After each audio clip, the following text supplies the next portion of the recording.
Hi guys, tell me your locations and your names first. Where are you all joining from?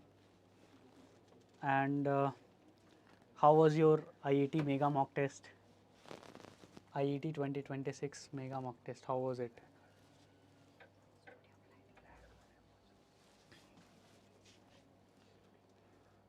Can someone send me the link? I'll check the chats. Hi everyone. Tell me your names and where are you logging in from? Where are you joining from? I see a student from Tamil Nadu, Kishore. By the way, we are having another live just for Hindi audience in the main channel, other Hindi channel. This is the English channel, and here we'll have a live especially for all of you, all the English speaking audience, right?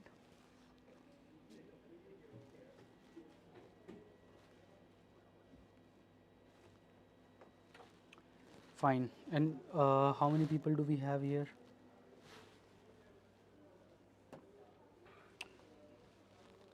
Great. So we'll start with the analysis of this mega mock test. We will discuss about a few announcements also, and then each of your mentors are going to join here and solve the paper in front of you live. You would be able to understand whether you had to actually leave a particular question or attempt it. You would be able to learn the strategies for IAT for each subject: physics, chemistry, maths, and bio. And most importantly, such an new initiative nobody else is doing on, entire education sector right now for IIT. So I think it was a really good chance for everybody to come together, attempt a mock test, understand what is your preparation, diagnose your level right now, and you have enough time. Today is 19th March, and you have almost 10 days of March, then entire April, entire May. You have more than 75 days. Our paper of NEST and IIT is on 6th and 7th June, right? So all of you have this really golden opportunity to diagnose your weaknesses, to understand where you can improve, and finally, our mentors are also here to guide all of you for preparation, right? I'll share briefly the analysis of the mega mock test that we did. Most importantly, we are also going to have a mega mock test for NEST. So this is a new news for you. This is a news for you that this week Wednesday we did for IAT. Next week we are going to do for NEST, and our offline crash course, as all of you know, a lot of people from Kerala, from Rajasthan, from Kolkata are also, they have enrolled and they are coming to Noida here in Delhi NCR in our offline center, and they're now going to actually, study offline with our mentors, right? Your favorite Pooki Bhaiya, Kalit Bhaiya, and so on. So all of you can always register in the free link that is there. And most importantly, that session, the orientation session of that offline crash course is going to be done by our professor at IIT Bombay, ISRO scientist, former ISRO scientist, Dr. Deepak Singh, right? So Deepak sir will be joining us. We have already made all the arrangements. He will be coming to Noida on 27th, and on 28th, he would actually be taking the orientation session for all the students, right? Offline students, right? If anybody here from the Delhi NCR region, you can always tell us in the comments, or you can always message SciAstra support team chat on WhatsApp, and we can also have offline meetup. So that is something that depends on your interest. So we will also do an offline meetup for everybody in this NCR region, right? And if you guys share enough demand, so we will keep on expanding the offline centers as well, right? So let's start with the analysis for IAT 2026 mega mock test. As you see, these rankers actually, our first rank, Sanindhya, she has got 206 marks out of 240, and she is going to get IISc Bangalore. Why we have written a less chance here? Because generally we tell students that you must get at least 215 to 20 marks to get IISc Bangalore, right? This time we have made paper IIT exam mock test a bit difficult. Every time we actually do that. So if you had to give the actual IIT examination, if Sanindhya had to give, or Mayank had to give an actual IIT examination right now, they would probably score 15 to 20 marks extra on top of this, right? So ideally they would be getting 521, 517 and so on, right? So I hope all of you are able to hear me properly, right? So that is the expectation ki you are able to know your level, and if you're getting less marks here, don't get demotivated because the paper was bit on tougher side from the actual examination. And if you are getting good marks, don't get overconfident, right? And then ruin your preparation in upcoming days. So these are the top 10 students who are going to get free IAT and NEST combo course from us. And then we have next 10 students who are going to get free one of the crash course of IAT or NEST from us, right? So that they can prepare best with the top mentors we have. Now, so this is the list of the top people. As you can see, people, the 20th rank has scored about 127 marks, and he or she will easily get either Bhopal or either Mohali, right? So here we have also mentioned the expected institute they can get based on these marks, right? And hopefully actually they are going to get better and better institutes because the paper was on tougher side. This is the subject wise analysis. As you see here, this is chemistry. Chemistry, we had about 5 questions from physical, 7 from organic and 3 from inorganic. Overall, if you see, the paper was on moderate level. Difficult questions were 26%, moderate were 46%, and the easy questions, I hope you are able to see now, and the easy questions were about 26%, right? So that was the analysis of chemistry. Ideally, you should have taken about 2 to 2.5 minutes per question here. Now, so this is chemistry. Let's come to biology.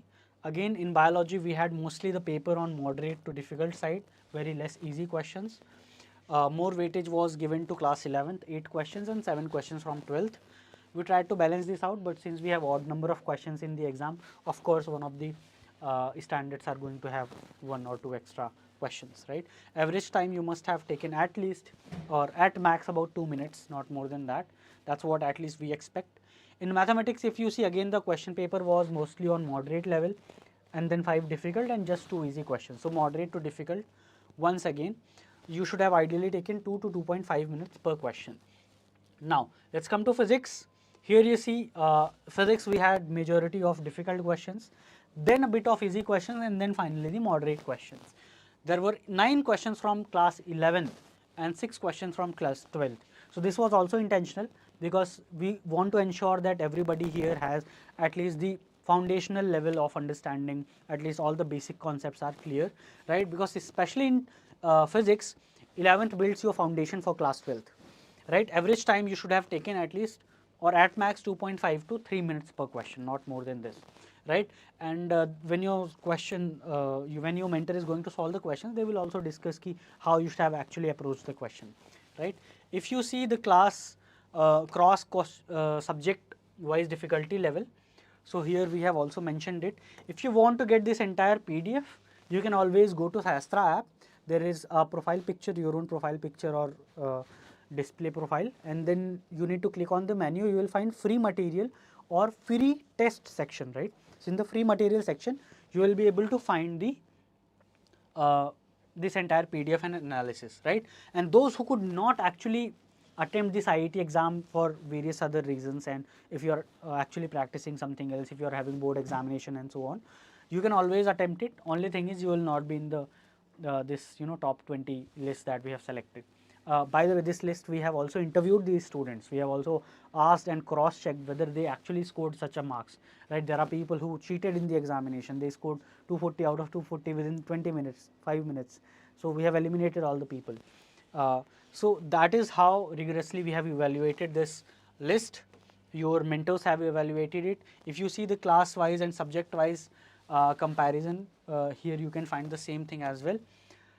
Now, average time per question, how much you should have taken based on the difficulty level. Maximum time would have been taken in physics, then chemistry, then maths, and then biology, right?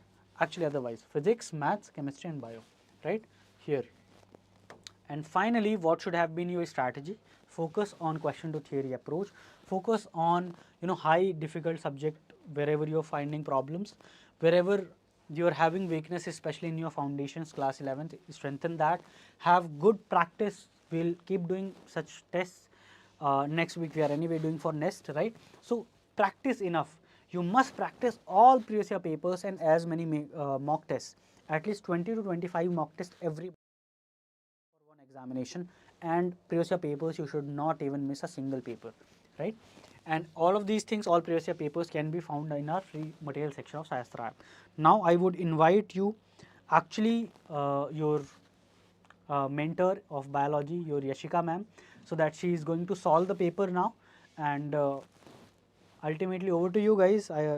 If you are, ma'am, please come. If you actually scored very less in the mega mock test, don't get demotivated. There is still, you know, almost 70 days left. Yeah. And if you scored really good, don't get overexcited and overconfident. Okay? Over to you, ma'am. Thank you. Thank you, sir. Thank you. So, hi students. I hope you are doing well. So, I think we'll start with your biology mega mock. So, the first question that we had here, it was a double-stranded DNA segment has 2000 nucleotides, out of which 520 are adenine. How many purine bases does this DNA segment possess? Now, before actually approaching this question, the most important thing to see here is that we are talking about here double-stranded DNA. Now, even if you haven't studied your Chargaff rules, etc., even if you don't remember all the postulates, that is okay. You just had to use some common sense in this question and you could have easily got this question right. Now, they are talking about your double-stranded DNA. They said that it has 2000 nucleotides, right? So, that means the number of base pairs that would be there, that is 1000, right? So, there are total what? There are total 1000 nucleotides that are 1000 base pairs that are present here, right?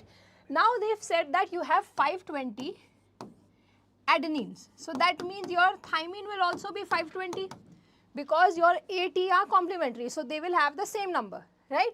And now, your GC, they will have the same number. So, out of 1000, okay, out of 1000, if 520 is your adenine and 520 is your thymine, then if you have to calculate your G and C, how much would that be? How much would that be? So, that would be 1000 minus 520, right? Or if you don't want to take this approach also, you can directly add this. Okay, you directly add this. How much it would be? 1040, right? You subtract this from 2000.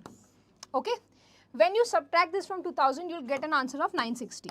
You divide this by 2. How much would you get? You'll get an answer of 480, right? You'll get an answer of 480. That means you have 480G and 480C. Now they have asked you how many purines are there.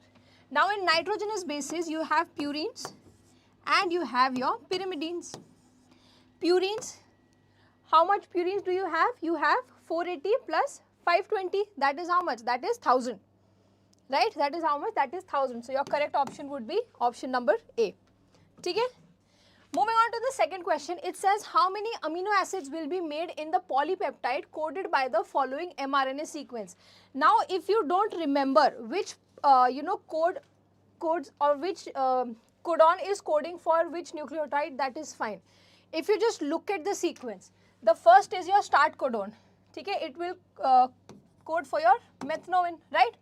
Now, if you look very closely over here on your UAA, UAA is a stop codon, right? UAA is what? It is a stop codon. So, beyond this point, your synthesis will not happen. Why? Because you have added a stop codon here. So, even if you do not know if it is what it's coding for, this is your meth.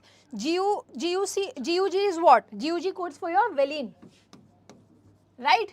Now, GAA, that codes for what? That codes for your glutamic acid, right? This codes for your glutamic acid. This again codes for your valine and this is for your tryptophan. Now, if you don't remember it, that is fine. You have to remember your stop codon. Stop codon UAA, your UAG and your UGA. These three are what? These three are my stop codons.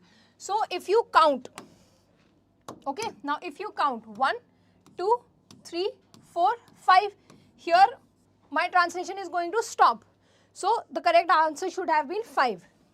Okay, 5 amino acids. Now since that is not given in the option, so my correct option here would be none of these. Okay? Is this clear? Now let's move on to the third question. Consider a cell treated with a chemical that inhibits the activity of Golgi apparatus during the end of M phase. Okay, now M phase is what? It is the end of your mitosis. Okay. Now they have asked how will this specifically affect cytokinesis in a plant cell versus an animal cell. Now if you remember, in animal cell, after your nuclear division has occurred, suppose your animal cell has, the nucleus has divided in your animal cell. Now what is going to happen? There is going to be a furrow formation that will happen here, right? And for this furrow formation, do we need Golgi apparatus? No, right? Because you need what? You need your contractile proteins here, like your actin, your myosin. These are the proteins that are responsible for the furrow formation. So here you will not need what? You will not need Golgi apparatus. So in animal cell, even if the Golgi apparatus is not working, our cell division will not have any effect, right? So here you will be having no effect. Cell division will continue. So my cell division here will continue. But in your plant cell what happens? If this is my plant cell, say suppose. Okay, here if I have a plant cell. Now in my plant cell what happens? You have a cell plate, phagmoblast that forms here, a cell plate. The organelle, okay, in a plant cell that is responsible for this cell plate formation.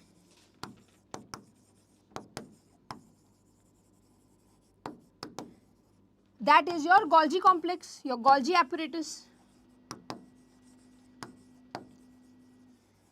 Now, if your Golgi apparatus is damaged or if the activity of Golgi apparatus is inhibited, will cytokinesis happen? No. Why? Because your cell plate will not be formed here.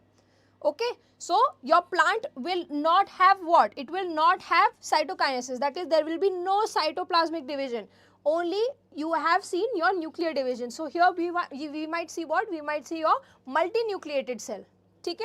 So, what will happen? Division in plants, it will fail. So, division in plants has failed. Okay? So, in plants it has failed, but in animal cell the division continues. So, if you look at the options, division will fail. Plants require the Golgi to split out vesicles to form the cell plate. This is correct. Without the Golgi, you get a sinocytic, that is multinucleate cell. Animal cell division will succeed. Animals use a contractile ring of actin and myosin, which does not rely on Golgi. So, here my option A is the correct option. Okay, is this clear? Are there any doubts?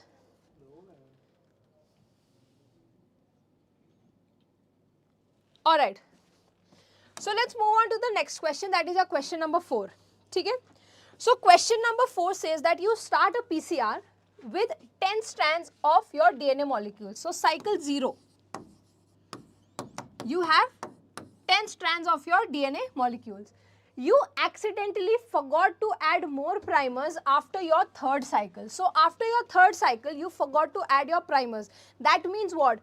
After your third cycle, your PCR, it's going to stop, right? Your PCR will not proceed beyond your third cycle. Why? Because your primers are finished. Primers, they got used up.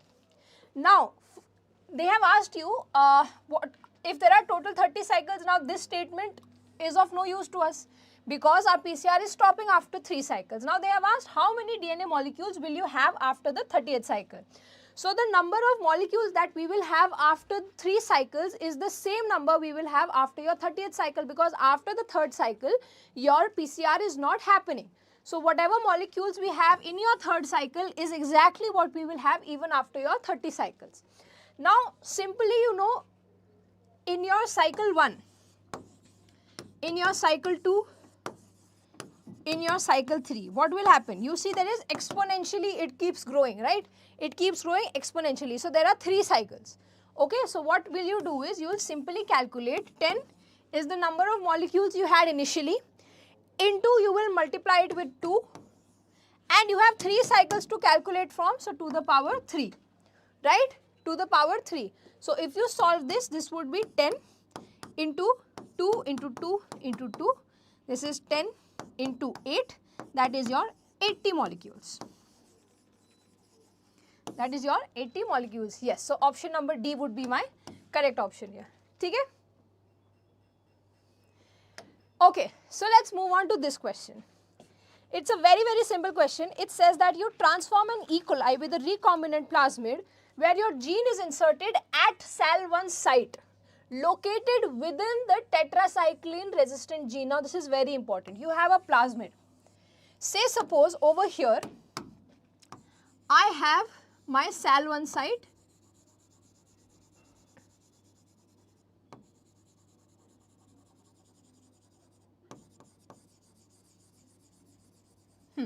Say suppose this is what? This is my tetracycline site first. Okay, this is what? This is for my tetracycline. Now they have said that you are inserting your gene of interest at Sal1 site located within your tetracycline. Now what you are doing is you are adding your gene of interest here, suppose. This is my gene of interest. Okay, and within this you also have your Sal1 site. At your Sal1 site you added your gene of interest. Now since you have added your gene of interest in the plasmid, once your plasmid takes up that gene of interest, that means once it has transformed, what will happen here? Your tetracycline gene will not be functional anymore. Why? Because there will be insertional inactivation. You will see what? You will see insertional inactivation. Okay? Insertional inactivation means what? You have inserted a foreign gene in your plasmid. That is why the original gene that was present there, that is not functioning anymore. So insertional inactivation. Okay, this is clear. Now you plate bacteria on a medium containing only ampicillin. Now once they have lost tetracycline resistance, if you add tetracycline to the bacteria, it will not grow because it is not resistant anymore.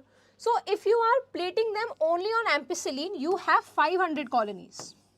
You have 500 colonies, okay? Then you replica plate these 500 colonies onto a medium containing both ampicillin and tetracycline. Initially this was only on ampicillin. Now you are replicating it and you replicated on how what?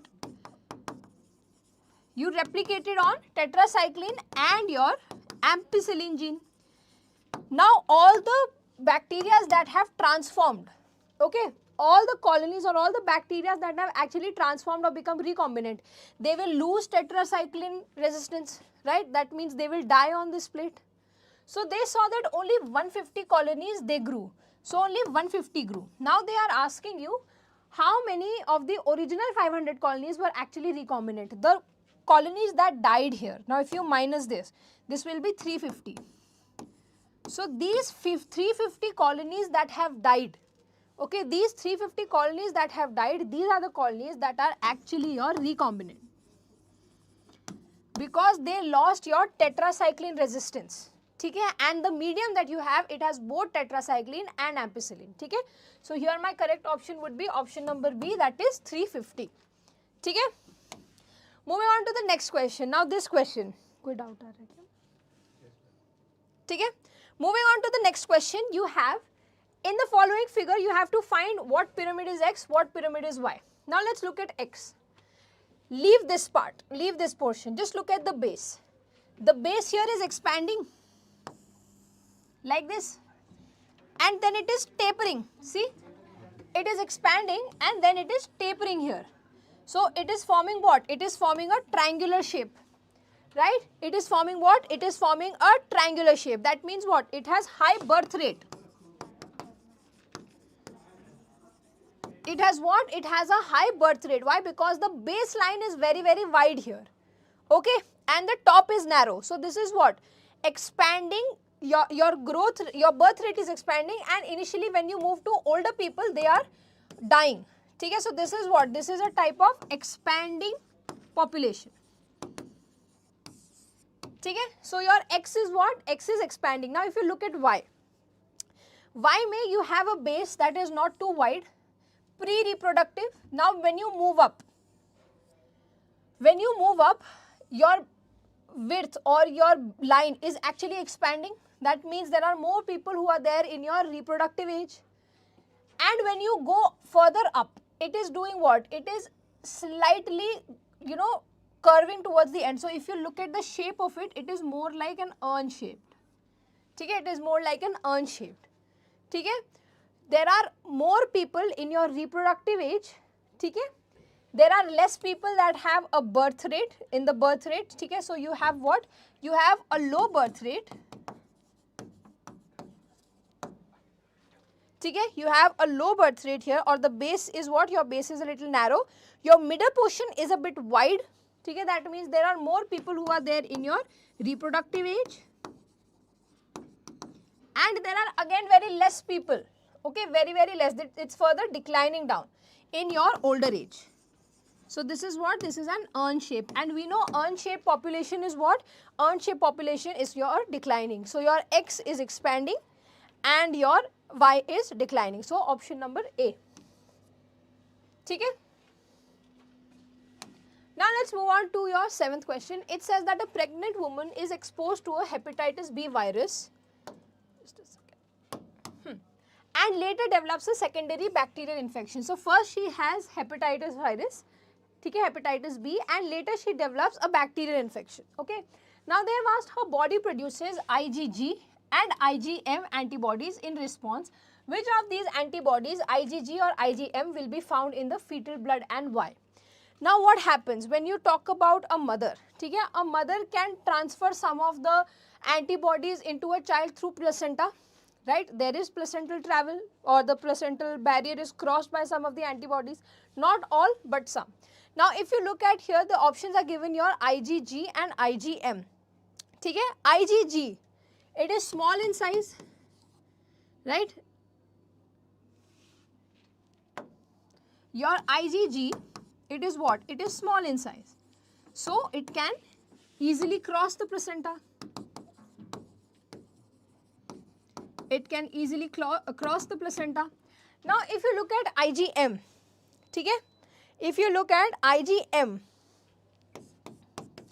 IgM is pentameric, right? It is what? It is pentameric, that is, it is large in size. Now since it is large in size, it will not be able to cross your placenta. Okay? It will not be able to cross your placenta. So why? Because it is too large, it is heavy. Okay? It is not able to cross your placenta. So the only antibody that will cross your placenta between IgG and IgM is your IgG only. So here my option A would be correct. And IgA, for those students who had written IgA, IgA is found in your colostrum. Okay? It is not hard to give your passive immunity. Okay? Now look at the next question. Some viruses like mump viruses can cause inflammation of the testes. Okay, if the virus specifically destroys the Sertoli cells. Now in males you have two types of cells. First is your Sertoli cells, and the second is what? Second is your Leydig cells. Right? These are the two types of cells. Okay. Now, if you look at the function of your Sertoli cell is found where? It is found in your seminiferous tubule, whereas your Leydig cells, where are they found? They are found in your interstitial tissues. So, they are found where? In your seminiferous tubules. And what do they do? What do they do? They support and nourish the developing sperm. Okay? They will support and nourish developing sperm. They also secrete what? They also secrete inhibin. Now if you look at your Leydig cells, what do Leydig cells do? My Leydig cells, what do they do is, they will produce your testosterone. Leydig cells, they produce what? They produce testosterone. And testosterone is the hormone that is responsible for your secondary sexual characters in male. right? It is responsible for your secondary sexual characters. Now in the question they have said that if the virus destroys your Sertoli cells, so Sertoli cells are destroyed, that means what? Your sperms will not develop, that means the male will be infertile. The male will be infertile, but leaves the Leydig cells intact. Will the patient still have secondary sexual characteristics like a beard and deep voice? Now Leydig cells, they are intact, that means testosterone production will be there, right? And secondary sexual characters will also be there. So yes, even though the male will be infertile, your secondary sexual characters will still be present in that male. So here my correct option would be option number A, that yes, the patient will show secondary sexual characters. Okay. So moving on to our ninth question. The ninth question says that a patient has what? It has hypocalcemic condition. Okay, hypo means what? Hypo means low. Hypo means low and hyper means high, right? Calcemic matlab, calcemic they are talking about your calcium levels. Due to a tumor in the thyroid gland that over secretes your calcitonin. Now calcitonin, it is a hormone, right? It is a hormone, and what does it do? It will reduce your blood calcium level. Okay? It will make your kidneys reabsorb less and excrete more calcium. So it increases calcium excretion and it reduces your calcium reabsorption.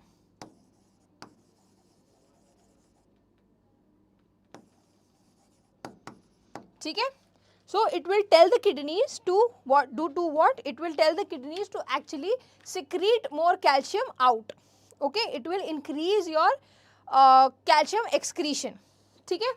Now they have said that how will this affect the synaptic transmission to your neuromuscular junction? Now if you remember, if I draw a synapse here and say suppose this is my muscular junction, this is my muscle, this is my neuron.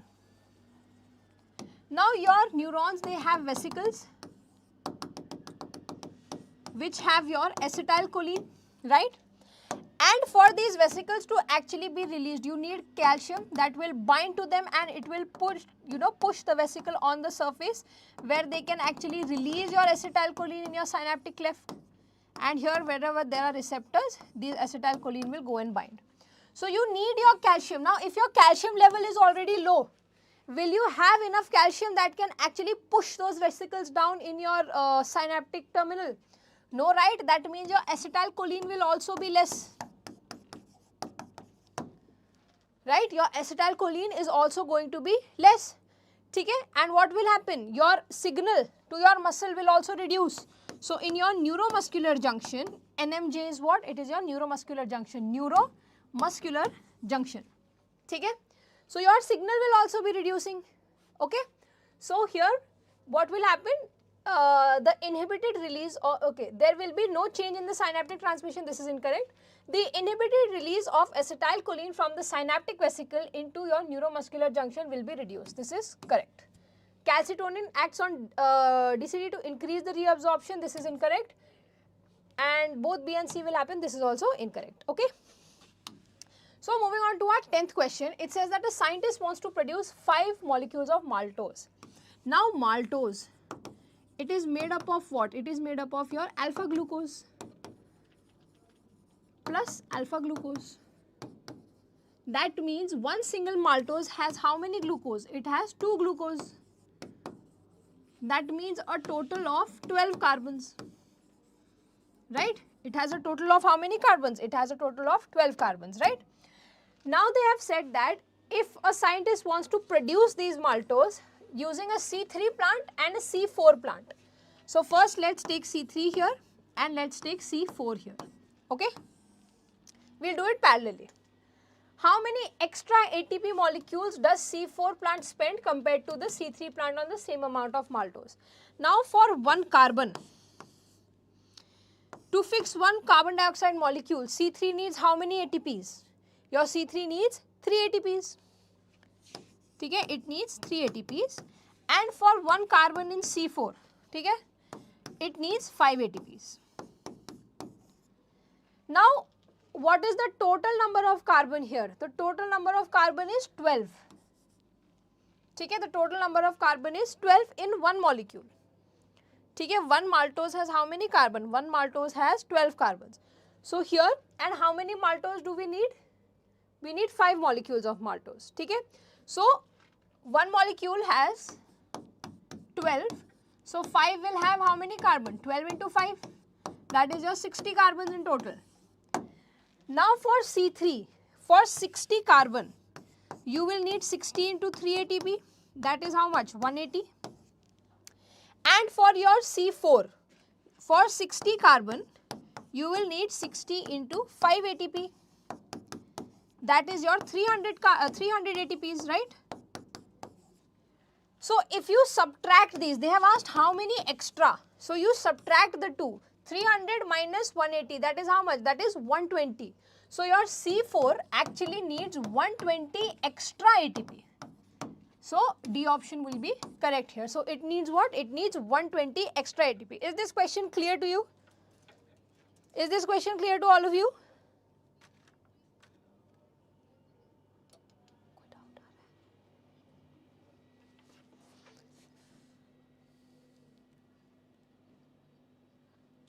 Okay, let's move on to the next question now. Since there are no doubts in the chat box also, let's move on to the next question. So now it says that iron is a key component of your cytochromes and iron sulfur proteins. If electron transport system in the mitochondria is blocked at complex 4 due to iron deficiency, what happens to the proton gradient across the inner mitochondrial membrane? Now if you are blocking your complex 4 due to your iron deficiency, okay, due to your iron deficiency, the first thing that will happen is what? Your electrons, they cannot be passed to your oxygen, right? Your electrons cannot be passed. It is not going to go further.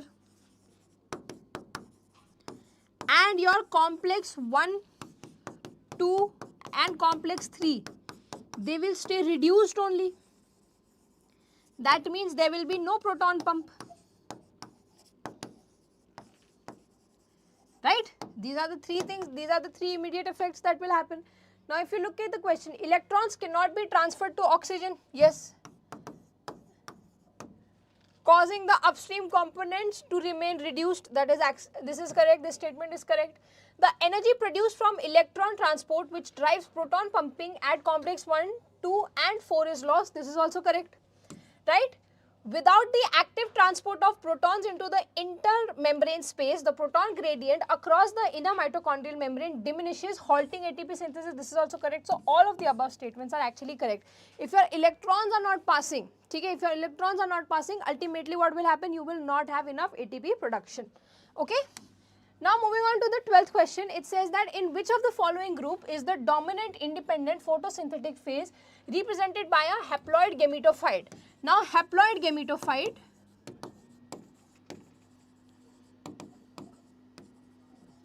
okay, and your diploid sporophyte.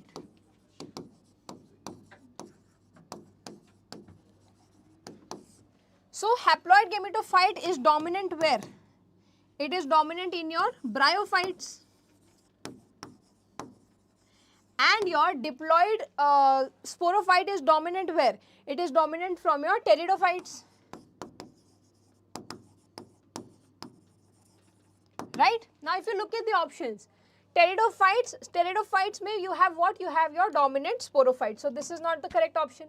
Gymnosperms, after pteridophyte, gymnosperms and angiosperms also have what? They have your dominant sporophyte. So this is also incorrect. Bryophytes, this is correct. Bryophytes does have your haploid gametophyte, right? Bryophytes, they do have your gametophytes, right? Dominant haploid gametophyte. So this is correct.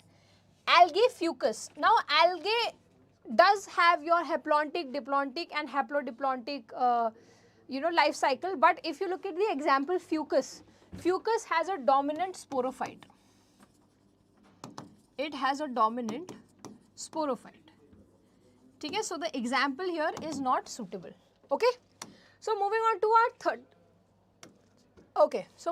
our 13th question, it says that a scientist observes a fungus growing on a piece of rotting bread. Under a microscope, she notices the mycelium is aseptate and cenocytic. aseptate mycelium, that means there is no septate, or aseptate, or your cenocytic. Okay, aseptate and cenocytic, this is your characteristic of Phycomycetes. This is a characteristic of what? It is a characteristic of my Phycomycetes, right? It is a characteristic of my Phycomycetes. Now, what are the examples of this? You have your mucor, you have your rhizopus, and if you see, they show what? They also show your sexual reproduction. Okay? They also show what? They also show your sexual reproduction, right? Why? Because they form what? They form your zygospore. Now they have asked which of the following statement is incorrect. It belongs to the class Phycomycetes, this is correct. The fusion of two gametes result in the formation of zygospore, this is also correct. It can produce conidia exogenously and its primary asexual spores, this is incorrect. This is for Ascomycetes and Deuteromycetes. Example includes mucor and rhizopus, this is correct. So option number C here is incorrect. Okay. So moving on to our second last question, it says that a student is studying the anatomy of frog and marks the following observation. Which of the following statement is incorrect regarding the frog's physiology? Now the first is the heart is 3-chambered and the left atrium receives oxygenated blood from the lungs and skin, this is correct. Renal portal system is absent, this is incorrect. Okay? So my option number D is incorrect because the renal portal system is well developed in frogs, right? Renal portal system is well developed in frogs. So option number D here is incorrect. कहाँ भी रुका है? भाई मेरा mic on है भाई.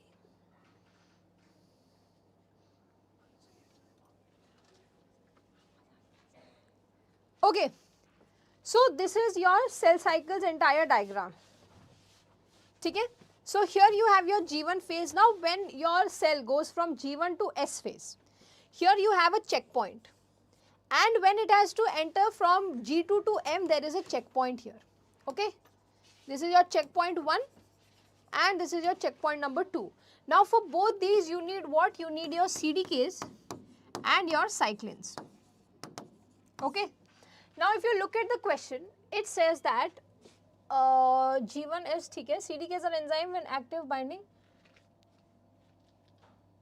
Okay.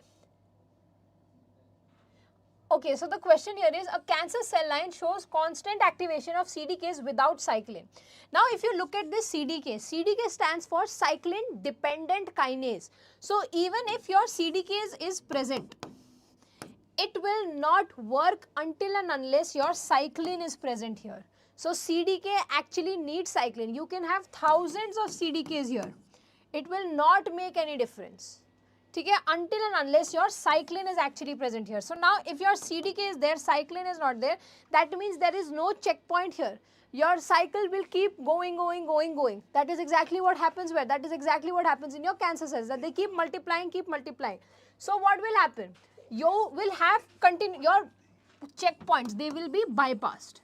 So your checkpoints, in this case, they will be bypassed. And your cancer cells, they will keep multiplying. So here my option number B will be correct, that there will be continuous bypassing of your checkpoints and uncontrolled division. So I hope this was clear to you, and please students, I would really advise you that you actually start studying a bit more smartly rather than just going through the NCERT. Try to understand what the question is asking. This entire paragraph, okay, it just mentioned the function of your CDK and cyclins. Even if you do not understand here, if you knew about the checkpoints and you just read this line, CDK, even if you don't know, here you can see cyclins and cyclin dependent kinase. Now in the name itself it has cyclin dependent kinase, that means it is depending on your cyclin. So if you are removing the cyclin, so ultimately your CDK will also not be working properly. So with that I will move on to the next subject, that is your mathematics. So I will call Vatsal sir here. So sir, over to you now. Thank you, ma'am. Let's continue with the mathematics section. So, okay. So I read some of the answers of the students. I saw that many of you have scored good marks in mathematics. So let's quickly move on to the mathematics section, right? So in the mathematics section, the first question's okay, this is chemistry. Let's move on from chemistry. Okay, next physics. Physics, wait. Okay. Physics.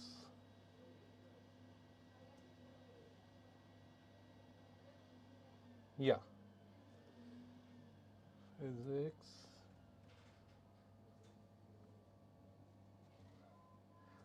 Let's move on to the mathematics section now. So in the mathematics section, let's look at the first question. So in the first question, we are given that n is defined as sum of r from 0 to 12 minus 1 to the power r 12r. So this is 12 cr, right? So we can rewrite this as 12 cr. Next we are given 1 by 3 to the power 2r and we have 3 to the power 24. So if we look at this sum, in this sum we can directly see that 3 to the power 24 is not at all related to this r. So there is no term of r in this 3 to the power 24. So we can directly take it outside. So this n can be rewritten as 3 to the power 24 sum of r 0 to 12, and now this minus 1 can be rewritten as 12 cr minus 1 to the power r 1 by 9 to the power r, right? So after writing this like this, now we can see that this forms the general term of a binomial expansion. So in a binomial expansion, what is the general term? So the general term of binomial expansion is Tr plus 1 is equals to sum of r to n, ncr, a to the power n minus r, b to the power r. So if we look at this formula, we can directly compare this formula and say that this formula itself shows that this is the general term of binomial expansion. So n can be rewritten as 3 to the power 24. So this we can rewrite it as 3 to the power 24. Now this will be sum of r from 0 to 12. This minus 1 and 1 by 9 we can club. So we can combine these two terms and we can rewrite it as minus 1 by 9 to the power r. Now we need to create a term which has the power n minus r. So we can directly say that 1 to the power n minus r can always be multiplied with each and every term here. So this now is comparable to the general term of binomial expansion. So now this can be rewritten as, so if this is the general term and if we add all the terms of a binomial expansion, this is converted into, so this is sum of general terms. So sum of general terms are converted into a plus b to the power n. So here we will convert this and rewrite this as 1 minus 1 by 9 to the power 12, which can be rewritten as 3 to the power 24 into 8 to the power 12 upon 3 to the power 24. This will get cancelled. So the final answer for n is 8 to the power 12. Now for 8 to the power 12, we can directly say that B option is the correct option, that n is divisible by 8. Let's move on to the next question. So in the second question, we are given that f is a function whose domain is defined from minus 1 to 1 and its codomain is r. So this is the domain of the function and the function is defined as cos x sin inverse x. So in this question, what we can do here is, if we look at the question, what is the question asking us?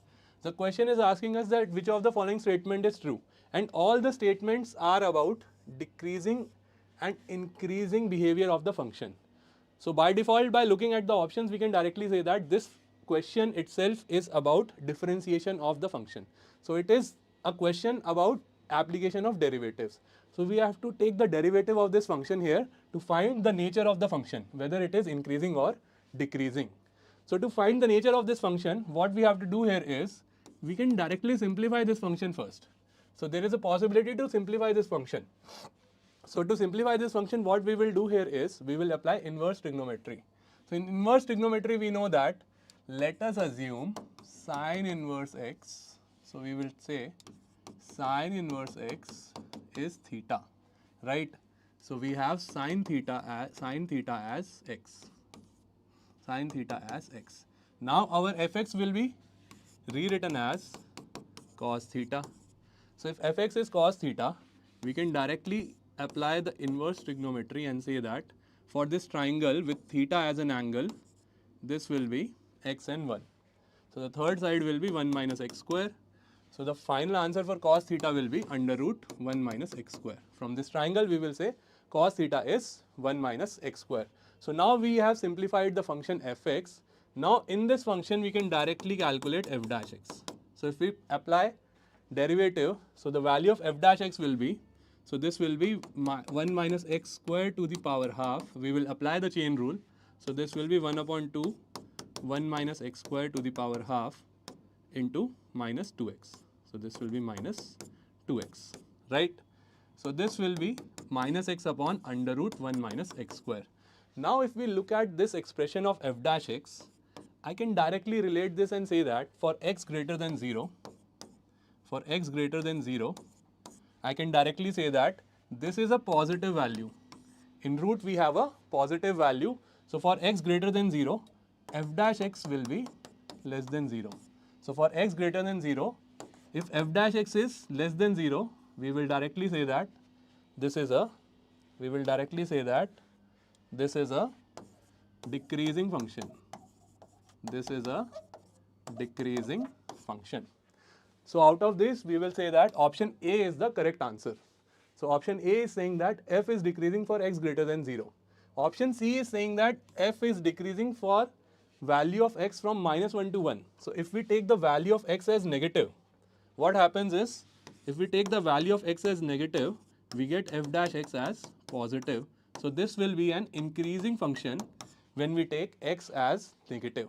So for the interval minus 1 to 1, function is increasing and decreasing in different intervals. So this is not the correct option and this is also not correct, right? So only option A is the correct answer. Now moving on to the third question.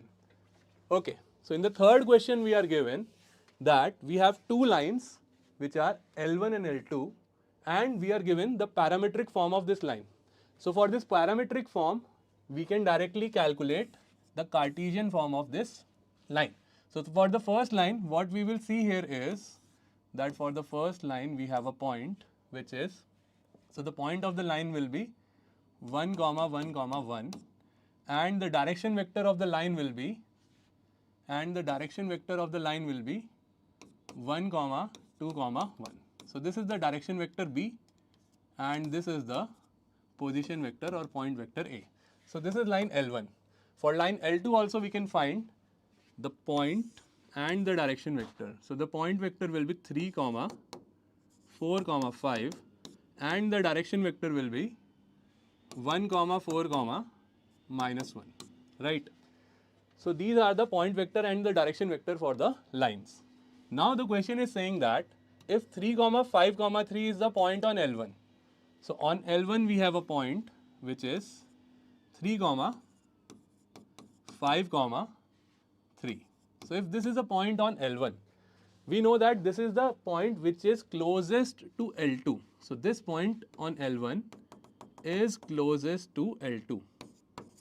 So when we say that a point is closest to a second line in 3D, we know that this will be the shortest distance. Let's say this is P and this is D.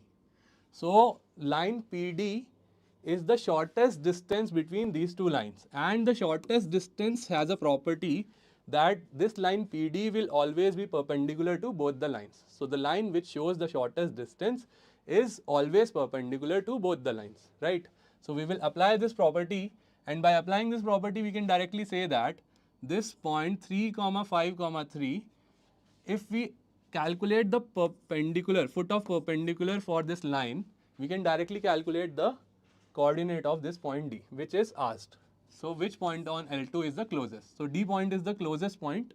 So to find the foot of perpendicular, I will take the parametric equation of D. So the parametric equation of D will be, so the parametric coordinate of D will be, so x coordinate will be 3 plus mu and y coordinate will be 4 and z coordinate will be, okay, y coordinate is 4, so this will be 0. So this will be 1, 0, -1. Right. So now y coordinate will be 4 and z coordinate will be 5 minus mu. So this will be the coordinates for D. Now for this coordinate, what we have to consider is we have to find the vector PD. So if we find the vector PD, so vector PD will be mu I cap plus, next will be minus j cap, and the third term will be 2 minus mu k cap, right? So this will be the position vector of PD. Now we know that if we look at the direction vector, let's say this is vector D, so this vector PD and this vector D both are perpendicular vectors. So I can directly write PD will be perpendicular to D, or their dot product will be 0. So for this dot product, now I can directly calculate. So this will be mu plus 0 plus 2 minus mu, sorry, minus 2 plus mu, minus 2 plus mu. So the final result of mu will be 1. So the value of mu is 1. Now if we put the value of mu in D, we get the coordinate of D as 4, 4, 4. So option C will be the correct answer. Let's move on to the next question. Okay. So in this question, we are given that 27C1 plus 27C3 plus 27C5 and so on. So this series is going up till 27C27. So now if we look at this series, we can directly see that this is series of combinations of all the odd terms. So if we look at this series, all the odd terms are getting accumulated. So now for this odd terms, what we have to find here is, now to find this sum, what we can do here is, first we will apply formulas from binomial theorem. So in binomial theorem, we know that 2 to the power n is equals to nc0 plus nc1 plus and so on ncn, right? This is sum of all coefficients. And for sum of all coefficients taking alternate at a time, like if we now have to take all the odd terms, so for all the odd terms, this formula becomes 2 to the power n minus 1. So this will be the formula for all the odd terms, right? So directly we can compare and say that for this formula, the value of n is 27.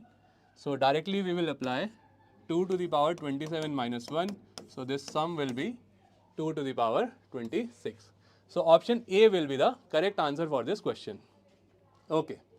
So now let's move to the next question. Okay. So now in this question, we are given that we have 3 boxes, right? And in these 3 boxes, we have white balls and black balls. So for the first box, we have 2 white balls and 3 black balls. And for the box 2, we have 4 white balls, 1 black ball, and for the box 3, we have 3 white balls and 2 black balls, right? So in this question, we are asked that a box is chosen at random and 1 ball is drawn at random from it. The ball turns out to be a white ball. So we know that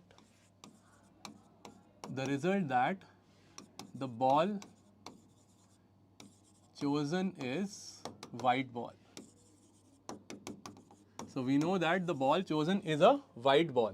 Now we have to find the probability. So the ball chosen is white ball. Now what is the probability that ball is drawn from box 2? So we have to find what is the probability that ball is drawn from box 2. So we will say that probability that ball is drawn from box 2 given that we have a white ball. Now to find this probability, we can directly apply the conditional probability, and in conditional probability we have probability that box 2 is chosen and we have a white ball divided by probability that we have a white ball.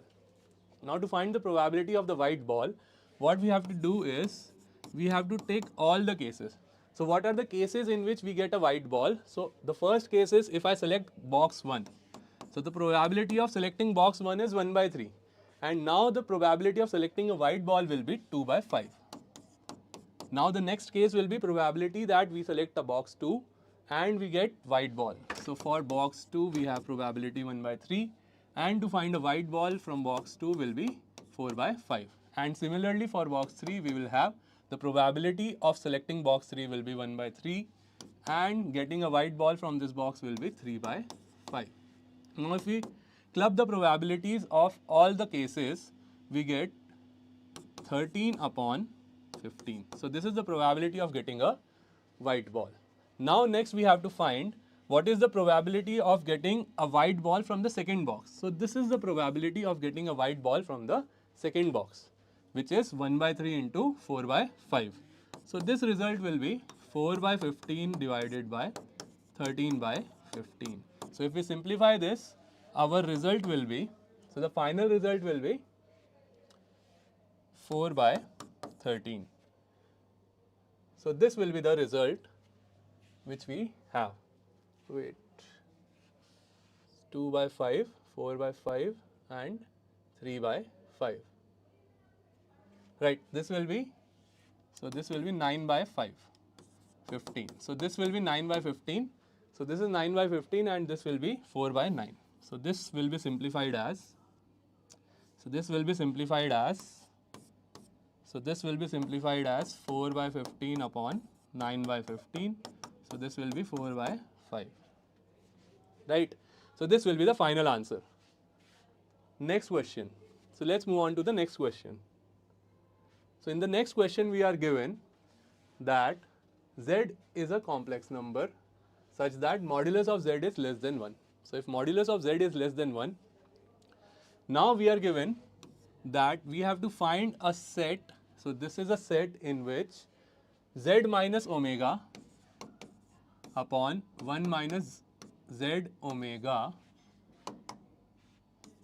is the complex number that we have to find. So this is the complex number that we have to find. We have to find all the complex number like this such that modulus of omega is 1 and omega is a complex number.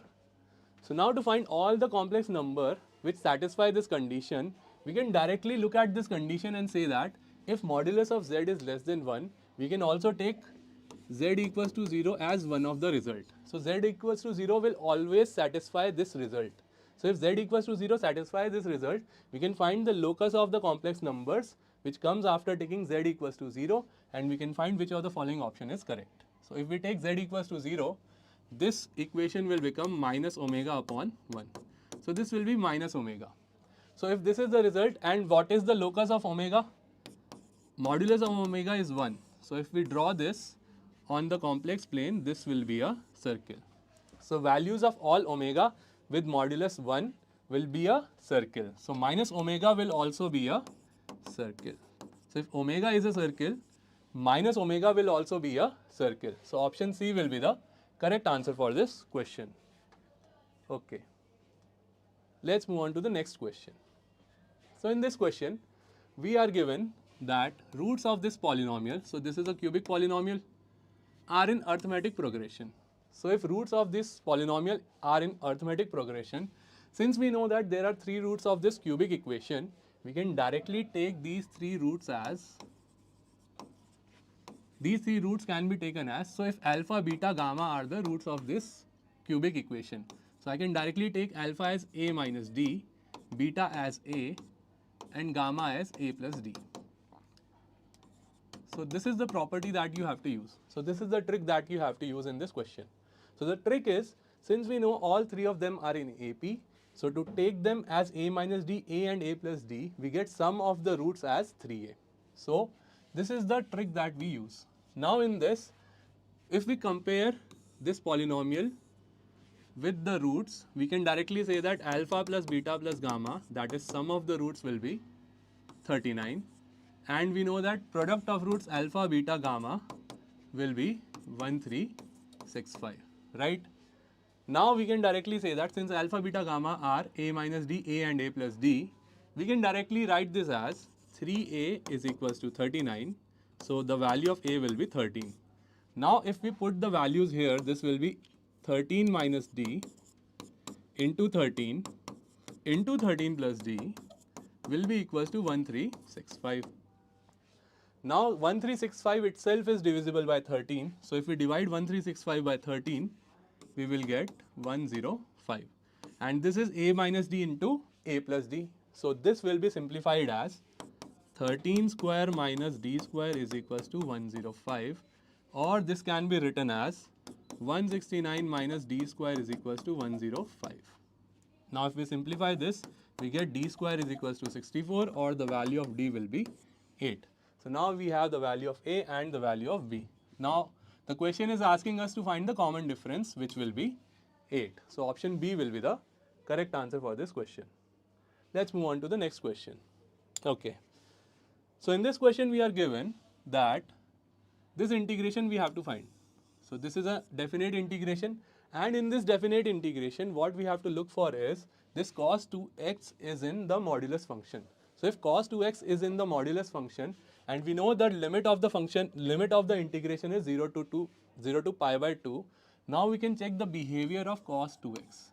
So the behavior of cos 2x is, it is positive when x is between 0 and pi by 4. From x 0 to pi by 4, cos 2x will be positive. And if x is between pi by 4 and pi by 2, cos 2x will be negative. So now we have cos 2x positive and negative. What we can find here is, we can break this integration into two parts. So now we will break this integration into two parts. So the first part will be limit 0 to pi by 4. This will be positive. So cos 2x is positive. So this will be x cos 2x sin 2x minus integration pi by 4 to pi by 2. This will be x cos 2x. So now here we have broken this cos 2x and we have taken minus cos 2x as the minus x cos 2x minus 2x cos 2x minus x cos 2x sin 2x dx, right? Okay. So now we just have to solve this integration. So let's take this integration as I. So the value of I will be half integration 0 to pi by 4 x sin 4x dx minus of half integration pi by 4 to pi by 2 x sin 4x dx. So now we have further simplified this integration. After simplifying this, I will separately calculate the integration value of x sin 4x. So if I integrate x sin 4x, we will apply the integration by parts. So by applying integration by parts, we know that this will be the first function and this will be the second function. So now we know that this is the first function, this is the second function. So we will write first function integration of second function, which will be integration of sin 4x will be cos 4x minus cos 4x by 4 minus of integration. So this will be integration sin cos 4x plus cos 4x by 4 dx. And if we integrate it again, so this will result into minus x cos 4x by 4 plus sin 4x by 16. So this will be the final result for this integration. Now we will apply the limits for the integration. So the first limit will be 0 to pi by 4. So if we apply pi by 4, this will be cos pi, and the value of cos pi will be minus 1. So this will be pi by 8 into 1 by 2. So this will be pi by 16. So this value will be pi by 16 minus of, now if we apply the limit as pi by 2 and pi by 4. So for pi by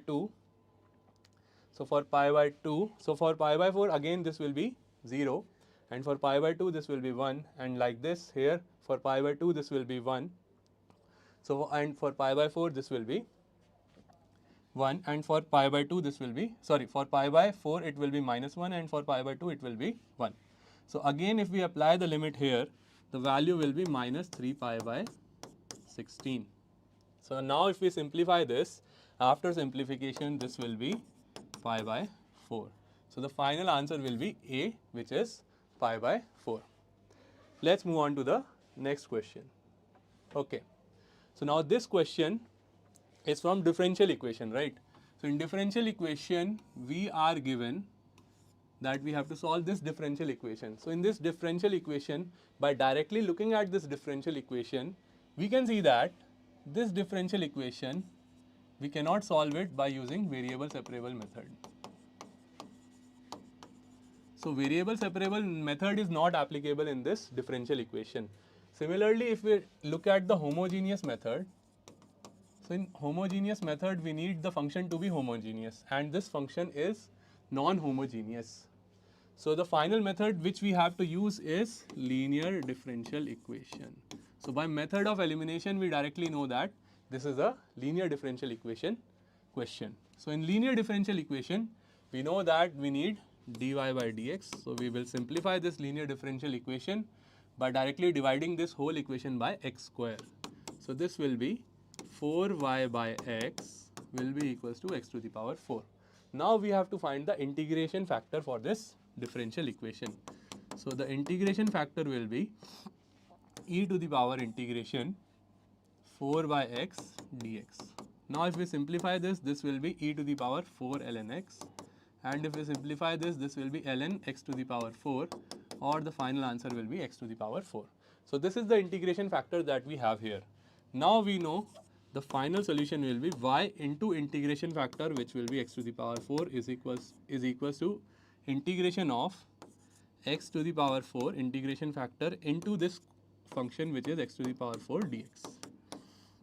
So after simplifying this equation, we get y x to the power 4 equals to integration of x to the power 8. So this can be rewritten as x to the power 8. So this can be rewritten as x to the power 8.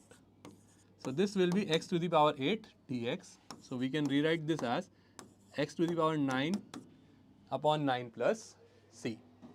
After rearranging this, so we are given the end conditions that at x equals to 1, we have y equals to 0. So by putting this condition, we can also find the value of c. So the value of c will be, so let's put y equals to 0, so this will be 0.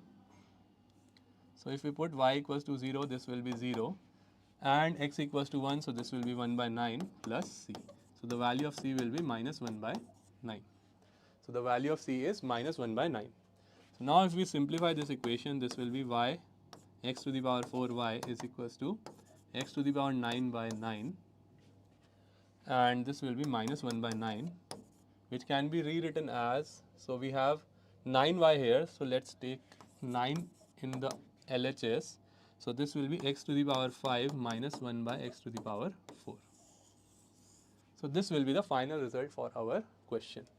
So after matching, option A will be the correct answer for this question. Next question. So in the next question, we are given that let ABC be a positive integer, and if the arithmetic mean of ABC is b plus 2, and for ABC we are given that they are in geometric progression. So for ABC, what we have to take here is the arithmetic mean of ABC will be b plus 2. So from here we can rewrite this as a plus c will be equals to 2b plus 6. And since ABC are in geometric progression, we can write b square as a into c. So now if we look at these two equations, we can say that sum of AC is 2b plus 6 and product of AC is b square. So now if we have a quadratic equation like this, x square minus of 2b plus 6 x plus b square is equals to 0. So for this quadratic equation, the roots are a and c. So a and c will be the roots of this quadratic equation. So since root of this quadratic equation are positive integers, since they are positive integers, I can directly say that discriminant will be 0. So its discriminant should be 0. So this is the condition, or sorry, discriminant should be a perfect square. D should be a perfect square. Only then we will get proper integers. So if D is a perfect square, we can write D here. So the value of D will be 2b plus 6 whole square minus 4b square minus 4b square. And if we simplify this, after simplification the value will be, so this value will be 24b plus 36. So this will be the value of b. This should be equals to k square. So this is the information that we get after applying this property. Now in this equation, I can directly say that b plus 3, b plus 2b plus 3, 2b plus 3 is directly equals to k square by 12. So this result gives us k is divided by, from here since 2b plus 3 is an integer, so k square should divide 12. If k square is dividing 12, k is divisible by 2 root 3. If k is divisible by 2 root 3, since root 3, if k is divisible by root 3, it will also be divisible by 3. So from here I can directly say that k is divisible by 6. So now if k is divisible by 6, what we can find here is, we can rewrite k as 6m. So I will write k as 6m. So after simplifying this expression, we can rewrite this as 2b plus 3 is equals to, so this is 6m, so this will be 36, so this will be 3 2b, so this will be 3, yes, what happened?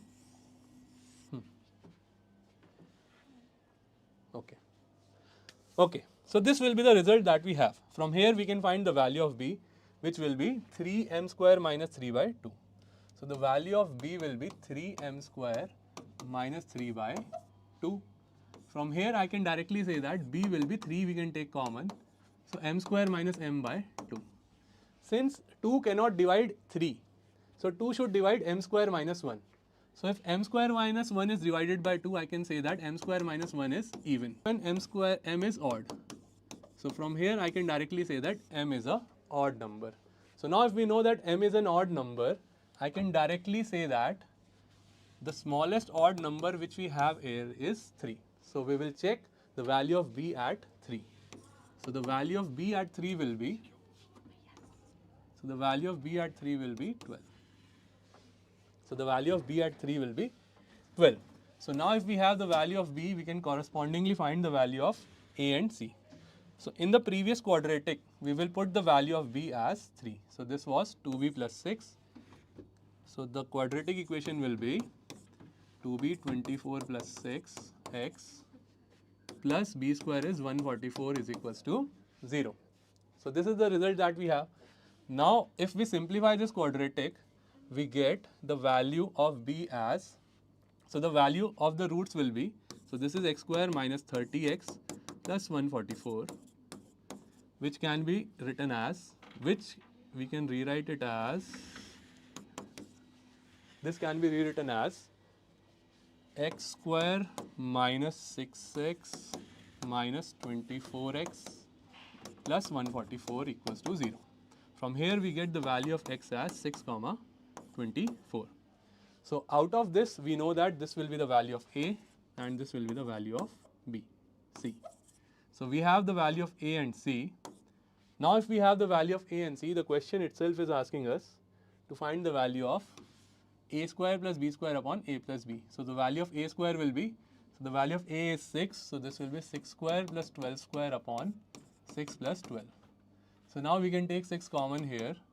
So this will be 6 plus 12 into 2 upon 3. So we can divide 3 here. So this will be 2, this will be 4. So the final answer will be 10.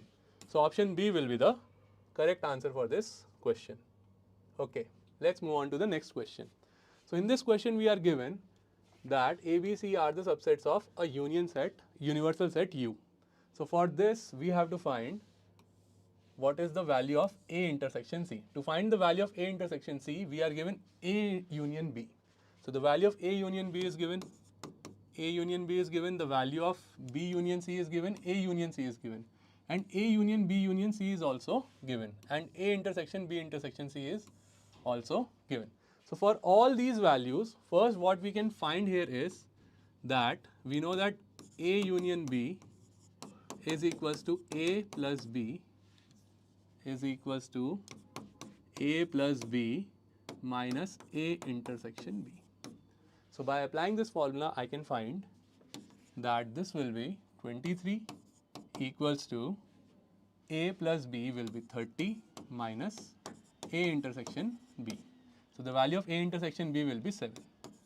So now we have the value of A intersection B as 7. Next we can apply the property of A union B union C.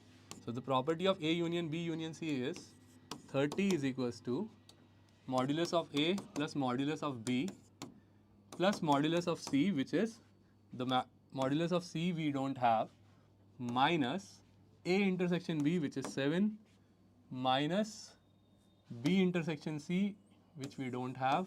So we will write B intersection C. Next we will write minus intersection C plus A intersection B intersection C, which is 3. So this will be the result of this equation. Now if we simplify this equation, so this will get cancelled. So the final value which we have here is modulus of C minus B intersection C minus A intersection C is equals to 4. So this is the first equation that we have. Next we will apply the same formula but for B union C. So for B union C we have 24 as B union C. So if this is 24, it will be equals to modulus of B, which is 15, plus modulus of C, which we don't have, minus B intersection C. So we also don't have B intersection C, so this will be B intersection C.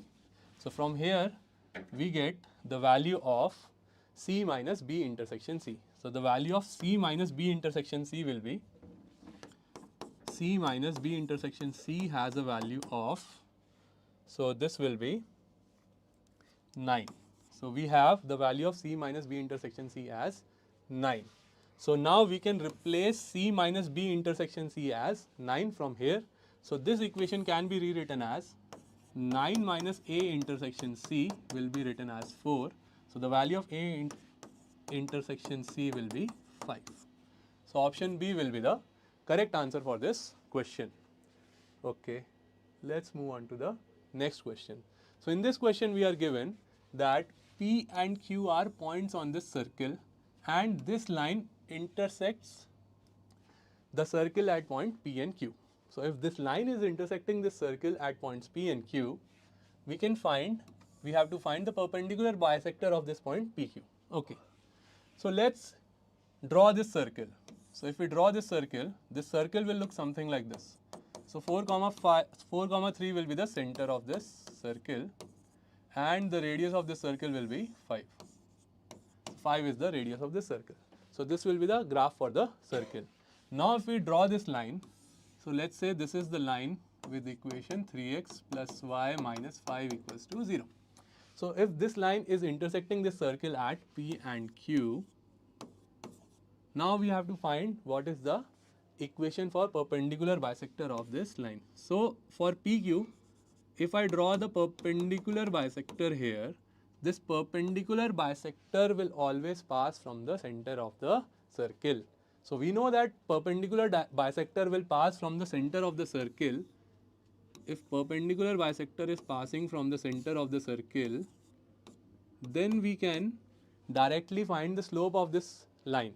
So for finding the slope of this line PO, what we can find here is that 3x minus plus y. So the slope of this line will be equals to minus 3.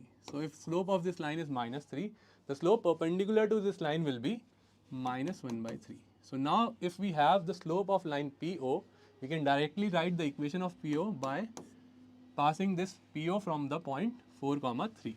So the equation of the line will be y minus y1 upon x minus x1 will be equals to the value which is minus 1 by 3. So the value will be y 3y minus 9 will be equals to minus x plus 4. So now in this simplified equation, plus x will be equals to 30. Now we can directly put each and every point and check which option is satisfying this equation. So let's check 1 and 7, 4 and 3. Okay, so for first equation, this is not satisfying the equation. For the second point, it is 1 and 7, so this will be 10, and this will be 4 and 3. Okay, wait, let's check. So this will be 4 comma 3, 5, and this is the slope which is minus 3. This will be minus 1 by 3 and 4 comma 3. This is correct. This will be 4, 3, 3y minus 3 is equals to minus 1 plus 4. ठीक है. This is correct. So this will be 13. So PQ passes through, perpendicular bisector PQ will pass through 1 comma 7. Okay. This will be, I think, this will be 10. So I think option B will be the correct answer for this question. Next question. So in the next question we are given that we have to integrate this value from minus 1 to 2025. So this is the limit for the integration, and in this integration if we find the polynomial function, we will see that this polynomial function has a power of x to the power 2025. So if we have a polynomial function with a power of 2025, so this result is very hard to find. So what we can do here is we have to apply the property of definite integral. So what property we have to apply here is the property that integration from a to b fx dx is equals to integration from a to b f of a plus b minus x dx. So this is the property that we have to apply. So after applying this property, this integration will be converted into integration from 1 to 2025. This will be 2025 minus 2026 minus x minus 1. So this can be rewritten as 2025 minus x 2025 minus x into next term will be 2024 minus x and so on up till 1 minus x. Now if we compare these two integrations, I can directly say that if this is I, then this integration, in this integration, I can take minus 1 from each and every bracket. So how many minus 1 will be there? 2025 minus 1 will be taken outside, and this will be rewritten as, this can be rewritten as minus 1 to the power 2025 integration from 1 to 2025 x minus 2025 into x minus 2024 and so on up till x minus 1, and this is directly equals to minus I. So from here we get the result that I equals to minus I or I equals to 0. So the final value of this integration itself will be 0. Next question. So in this question we are given that 4x plus 8 cos x plus tan x minus 2 sec x plus 4 log cos x plus 1 plus sin x is greater than or equals to 6. So in this equation what we have to do here is, if we know that this is always greater than or equals to 6, we have to define a new function which is written as fx is equals to 4x plus 8 cos x plus tan x minus 2 sec x minus 4 log cos x plus sin x minus 6. So now we have defined this new function fx. For this new function fx, what we have to observe here is that the value of f0 is 0. So for this new function, we have the value of f0 as 0. Now if we calculate the value of f dash x, so if we calculate the value of f dash x, this will be 4 minus 8 sin x plus sec square x minus 2 sec x tan x. Next will be minus 4. So this can be rewritten as minus 4 cos x plus sin x minus 4 cos x upon 1 plus sin x. Now if we simplify this differentiation, after simplifying this differentiation, what we get is f dash x will be equals to 1 minus 2 sin x into 2 minus sec x whole square. So this will be the simplification of f dash x. And now if we look at this f dash x, we can directly say that this term itself will be positive. So if this term is positive, the f dash x itself is dependent on this bracket for its value to be positive. Now we need f dash x to be positive so that the function fx itself is an increasing function. And if fx is an increasing function, we know that if f0 is 0, every value after 0 itself will be greater than 0. And if f dash x is greater than 0, this inequality will always hold. So for f dash x to be greater than 0, we need sin x to be less than half. So if sin x is less than half, the value of x itself will belong to 0 to pi by 6. So the value of lambda for this question will be pi by 6. Let's move on to the next question. Okay, so this is the last question in mathematics section. So in this question we are given that A is a matrix given by 1 by 45. So this is a 2 cross 2 matrix, and B is given as 1 iota 0 and 1. So if we observe here, what we find here is that A into A transpose in this question is I. So the value of A into A transpose is I in this question. So if value of A into A transpose is I can directly say that the value of Q will be, so if the value of Q is A transpose B into A, then the value of Q square will be A transpose into B into A transpose into B into A. This A into A transpose will be I. So this can be written as A transpose into B square into A. So the value of Q square is A transpose into B square into A. So the value of Q to the power 2025 will be A transpose into B to the power 2025 into A. So directly we can conclude that the value of Q to the power 2025 will be A to the power A transpose B to the power 2025 into A. Now we have to find the value of P. So the value of P will be A into Q to the power 2025, which is A transpose B into 2025 A into A transpose. Since A into A transpose itself is I, the value of P will be B to the power 2025. Now if we look at the matrix B, in matrix B we are given that for matrix B, if we calculate B square, the value of B square will be 1, 2 iota, 0 and 1. Similarly, if we calculate B cube, the value of B cube will be 1, 3 iota, 0 and 1. So by looking at this pattern, we can directly say that the value of B to the power 2025 will be 1, 2025 iota, 0 and 1. Now the question is asking us to find the sum of anti-diagonal entries. So anti-diagonal entries will be the elements which are on the opposite part of the diagonal.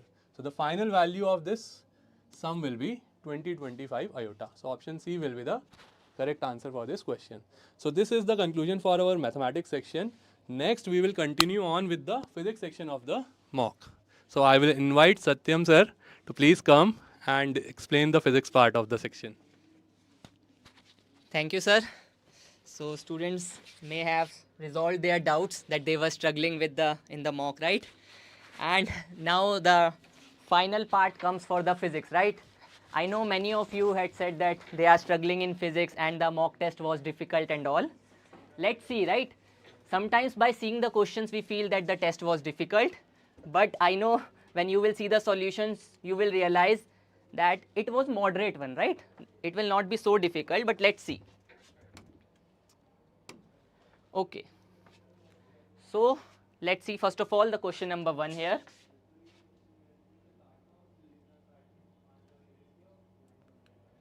So in the physics section we have to go to the previous slides.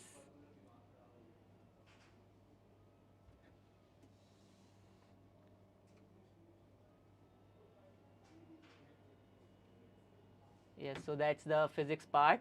Let's go to the first question.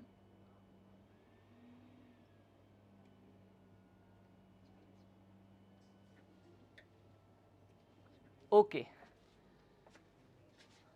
So we are starting here, right? If there would be any doubts that still would you feel are not addressed here, you can type that, right? Okay. So in this first question, we are given that we have two containers, right, X and Y. And in these two containers, we have different pressure and different temperature, right? So first of all, as I am reading the question, you will realize I will always draw a visual form, right? That generally helps in solving the physics question. So these are the two containers. It has pressure P and temperature T. It has pressure of 2P and temperature 4T. In this question, we are asked that what will be the ratio of number of molecular collisions per second per unit area, right? So in these two containers, we have to calculate this quantity, right, based on number of collisions. So how we will approach this? So what we know is that, let me zoom this container right here. Let's say this is the container. So I know I am talking about the rate of collisions here, right? We are comparing it with per second. So I know that not all the molecules in the container will be colliding, right, during that interval in which we are observing, right? In that 1 second, not all the molecules inside here would be colliding with the walls. So what will be the molecules which will be colliding here? Let's say, let me choose a region, right? Let me choose, I am considering this wall, right? So let me assume this wall has area of A, and here only the number of collisions which are inside a volume, right? Only these are contributing in number of collisions to the wall.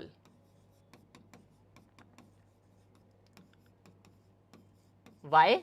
Because as I said, we are comparing here that how many number of collisions would be there with the wall in per second, right? And how we will calculate this distance, right? This distance would be related to time and velocity, right? So I can't write this distance as arbitrary. So this is nothing but this distance, let me say as x, it would be equals to average velocity, right? This is the average velocity of the molecules into time, right? The time interval till which I am observing the collisions, right? Okay. So if you have understood till here, ahead you will feel that the question is very simple. Why? Because if I am talking about Z, Z represents number of collisions per unit time per unit area, right? And from here, how many number of molecules are present inside this volume? That I can simply calculate. PV is equals to nRT. Here this n is nothing but number of moles, while I am interested in number of molecules inside this volume, right? So I am interested in this shaded region. This part I am interested in. So I can write this as number of molecules upon Avogadro number, right? So from here I can calculate this n, right? So this is nothing but PV into NA upon RT. And remember, currently we are only solving this for ratios, right? I am not calculating the exact factors here, right? We are just looking at the ratios here. So you can realize here that these are the quantities in which it is depending, and T and A also we have to write, right? Currently I have only written this number of collisions part. So they would remain as it is, right? Okay. So now further on, what we are realizing is that what are the quantities that are differing in these two containers? Pressure and temperature are changing, right? Okay. And the quantity of volume is also not constant, because volume depends on the velocity, right? So let me write over the next slide. We know here volume that I am interested in is equals to x into the area of the wall that I have taken. And here x is nothing but the average velocity into time. And this average velocity is nothing but 3 RT upon molecular mass, right? Square root. So this is the formula of average velocity in the gas molecules. So from here, what I can write here, that Z is nothing but equals to, just we are replacing V, right? Other constants I will not be writing. So we have P by T here, and we have V average from this quantity, right? So these are constant values here. Time will get cancelled, right? the time factor and area factor from here will be cancelled, and I am just writing proportionality, and this is proportional to square root of t, right? So we just have to solve this. And here, if you don't remember this formula, that's fine. You have to apply your conceptual knowledge. It was testing whether you have understanding of the collisions and all, the pressure and all, right? It's just based on the conceptual understanding, nothing else. So these are the pressure and temperatures. So if now I am solving particularly for X molecule, ZX, so here we have P, here we have T, and that should be square root T, right? This I have just simplified here. Let's write in terms of proportionality. For ZY, the same thing I can write here. This is proportional to 2P upon 4T. So you can see that this is nothing but under root of, the proportionality P by root T. So you can clearly see that both the quantities that we have written here, right, are same. So if I am interested in the ratios, so proportionality constants here would get cancelled, and therefore we would just be getting 1 as the answer. So option number A is the correct one here, right? So now let's move to the next question. I hope this question is clear, right? If you have good understanding of the concepts, this was not difficult. I can say it was a lengthy, right? In the exam, we don't get enough time to think and all.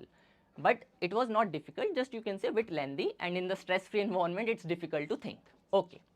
In the next question, we are given potential energy function. We are asked about instantaneous power, right? So we know that instantaneous power is nothing but equals to dot product of force and velocity, right? The velocity is directly given to us, that it is 3 meters per second in the positive x direction, right? So from here, I can directly say that my velocity is nothing but positive 3 meters per second. So I have to calculate the force value now, and I am given potential energy function. So we know that this force would be conservative since we are defining potential energy for this, right? And we know a relation that force is nothing but minus del u by del x, right? This is the formula with which we relate the force and potential. So we just have to take the derivative. Let's keep minus as it is. And this would be nothing but, let's simplify this here, right? This is 8x to the power minus 2 plus 2x square. So this is minus 16 upon x cube plus 4x, right? So this is the amount of force. Now as we said that we have to calculate instantaneous power, right? So depending on the particular time instance, this position x is differing, right? And they have given us that we have to calculate at a particular position when x is equals to 2 meter. So that means f at x is equals to 2 we have to calculate. This is nothing but 16 upon 8 minus 4 into 2, 8. So this is 2 minus 8 minus 6 newtons, right? So we have calculated the force as minus 6, velocity is given as 3. So just multiply them and we will get option number D to be correct, instantaneous power as minus 18 watt, right? So this was a very straightforward and simple question. So now let's move ahead. Okay. In this question what we are given a block of mass m here. This block is moving with certain velocity v, right? We have a spring here. Currently this spring is in its natural length, right? When this block will hit it, definitely the spring will compress. We have to calculate the maximum compression in the spring. But what is different here, that this is not a traditional spring, right? In the traditional spring we know that Hooke's law is followed, right? F is equals to minus kx we used to write. But here force is depending upon x cube, right? So this is not traditional. Therefore we cannot write directly the potential energy stored in the spring as half kx square, right? We have to calculate it particularly for this force expression. Okay. So what I know is that, let me consider two scenarios. Let me consider this as the initial scenario. What will be the final scenario here? When this has compressed to the maximum amount and block is present here, right? This is the final setup in case of maximum compression. So, and initially let's say this is the original length, right? At x is equals to 0. So how much is the spring compressed here? This is the amount by which spring has compressed here. This x max we have to calculate. Now when we are saying that this is x max, this is maximum compression, that means spring cannot be compressed further, right? that indicates that at this particular moment the velocity of the block momentarily has to come to 0, right? So therefore, what we know is that at this point velocity has to become 0. So we know initial velocity, we know final velocity. So that means we know change in kinetic energy, right? That we can always calculate. So idea we are getting here that we have to apply the work energy theorem, right? What does work energy theorem states? Work energy theorem. So we know that net work done would be equals to change in kinetic energy.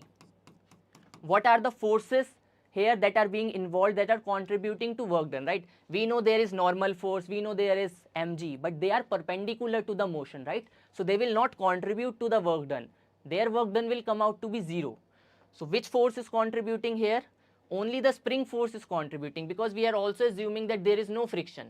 So this track has no friction, therefore the work done here is only due to the spring force. Okay. So therefore I can directly write that here only spring force is responsible. So how much is the change in kinetic energy? Half. Final is 0, right? And initial is half mv square. Okay, now the only part that is left is to write this work done by spring, right? Okay, so let's do that. So we know that work that is done is equals to f dot dx integration, right? Here the force is variable, so we have to use this formula, right? Force is given as minus beta x cube. Let me change the color, I think this would not be visible much. Okay, so this we have to integrate. What will be the limit of integration here, right? So this force is doing work starting from here, right, from this original length till we are reaching this x max.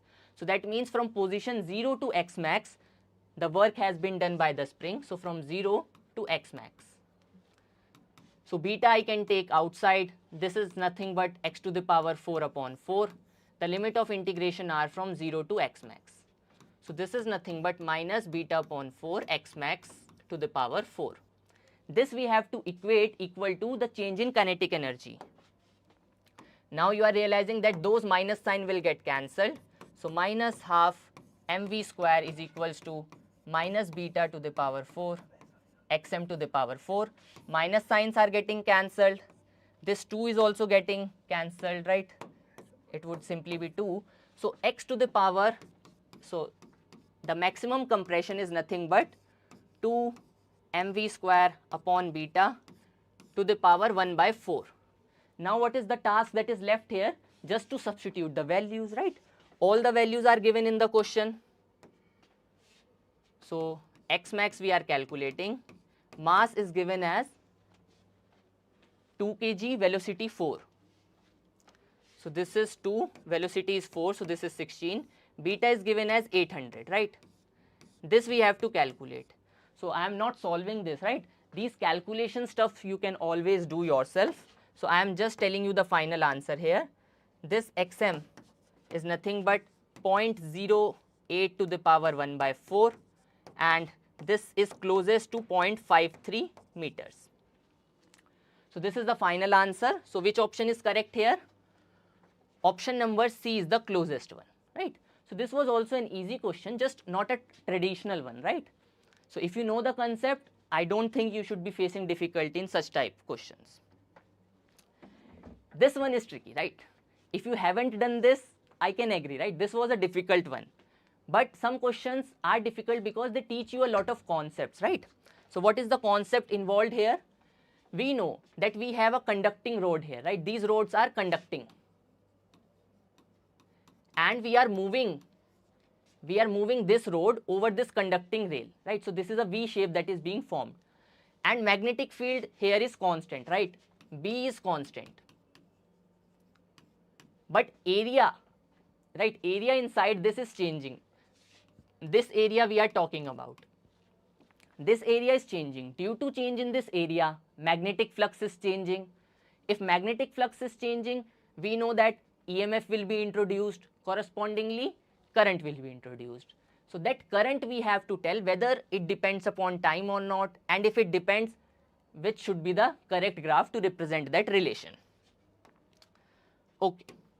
So how to approach it? Just start this question just by writing the formulas also, right? So we know that EMF, let me write it as V, is nothing but minus del phi by del T. This is the magnetic flux, so this is nothing but B into A, right? Actually we have to write dot product here. So the area we know is also, direction of this area is also perpendicular to the plane, right? And magnetic field is also perpendicular, so they are in the same direction. That's why I am not writing that theta part here, okay? So magnetic field is constant here, this is minus del A by del T. And this negative also I can ignore. Why? Because I am calculating current, right? I am only interested in the sign, the magnitude of the current, right? Okay. So first task is to calculate how this area is changing with time. For that, let's understand this geometry first, right? Let's go to the next slide. This is the conducting rail and this is the road, and this road is moving with velocity v, right? That means, first of all, this is a hypothetical question, because as we are moving it, we are assuming that the length of the road is increasing, right? That's not possible in the practical scenarios, but that's a hypothetical one, okay? So this length will keep on increasing as we are moving it, okay?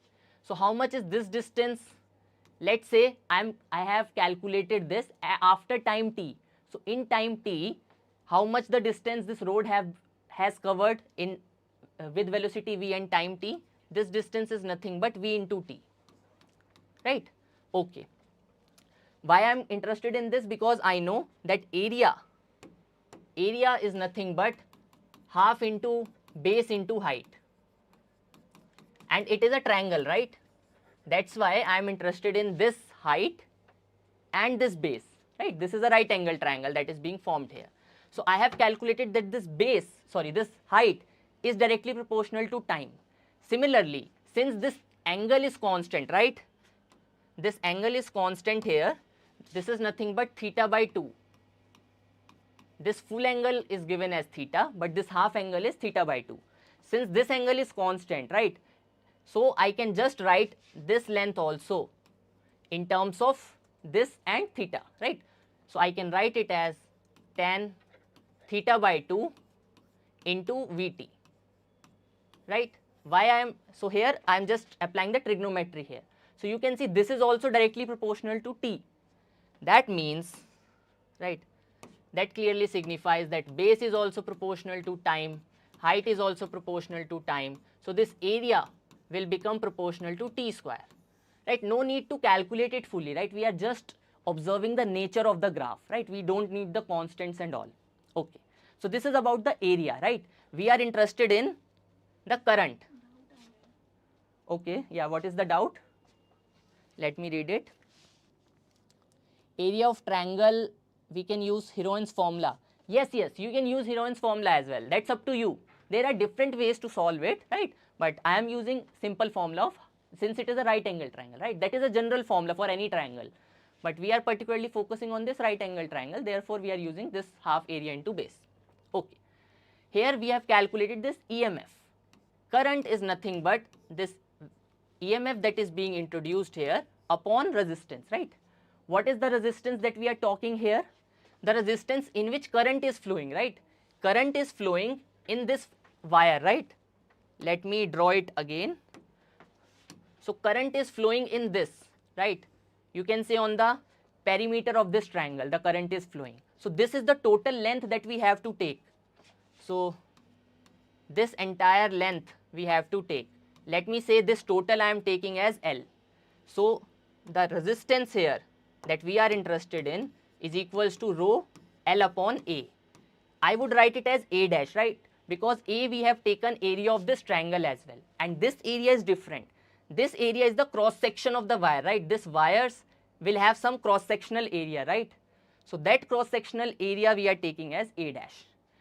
And this length we have seen here also, right? All of these lengths are depending upon time, right?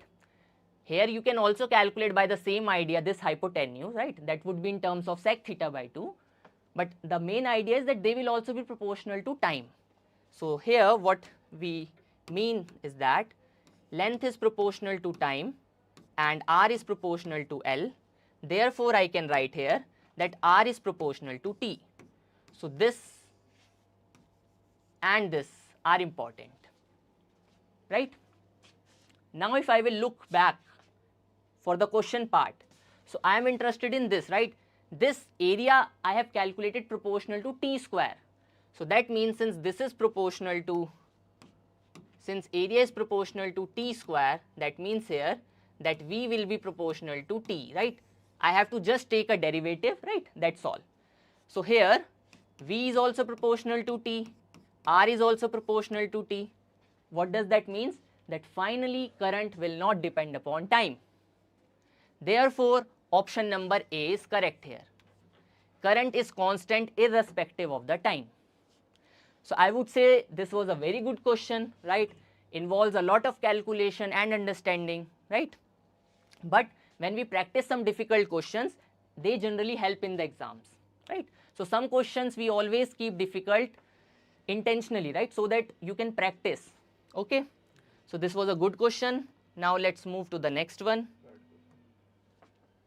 Okay. So, this is a very interesting one, right? So, we have seen in the results that some of you have got full, right, 240 out of 240. Now, I don't know how someone can get full marks in a question which we have intentionally kept to check, right? See, here it is connected by battery, right? We have connected it by a direct wire. There is no resistance. If there is no resistance, that means both potential at this end and this end should be same. But what is the role of potential? The battery, that battery adds potential difference.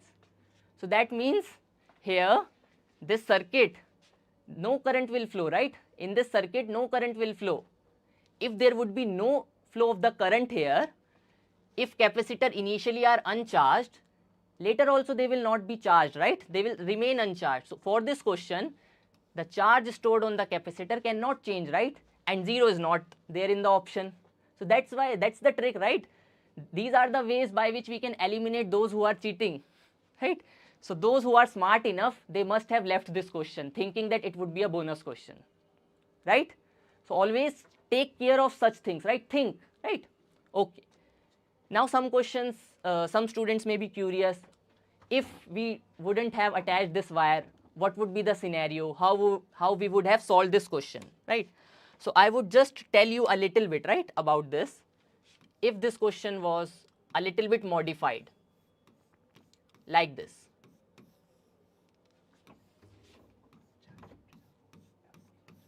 Okay, so here, this is the battery and these are the capacitors. So, what are the values?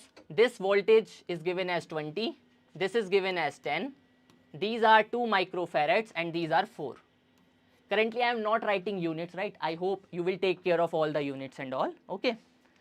So, in such type of question, if I am interested in calculating the charge stored in this C1, right? So, first of all, I should calculate the potential difference across this, right? Because capacitor value is known to me, I can just multiply it, right? Okay. So, first step here should be that since this battery has potential difference of 20, so what I can do?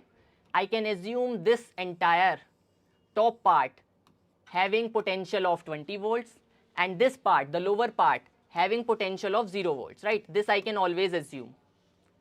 Now, in one question, we can only assume one time, right? Since it is given as potential difference, right? So, by default, we have assumed this to be 0 volt. We don't know, right? This is just a reference that we have taken. So, if I have taken reference once, I cannot write 0 here as well and 10 here, right? Mind it. So, what I have to do? Let me assume here as this potential as VA, then it would be VA minus 10, right? So, this point is at a lower potential. That's why we have taken it as VA minus 10. Now, you know that here potential difference, right? Here, if I am interested in charge that is stored in 1, it is nothing but C1 into 20 minus VA. C1 is given to you, this is nothing but 2 microfarad. So, if you will be able to calculate VA, the question would be solved, right?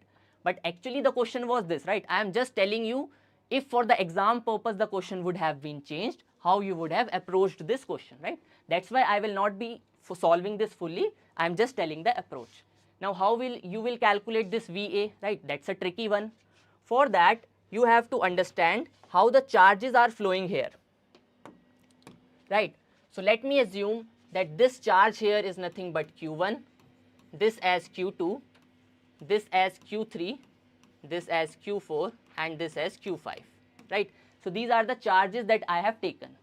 So you have to apply the charge conservation, right? The total charge that is entering a node will be equal to the total charge that are leaving the node, right? So I will be doing that for node, this one VA, and for node VA minus 10, right? This is 10. So what do I mean by that?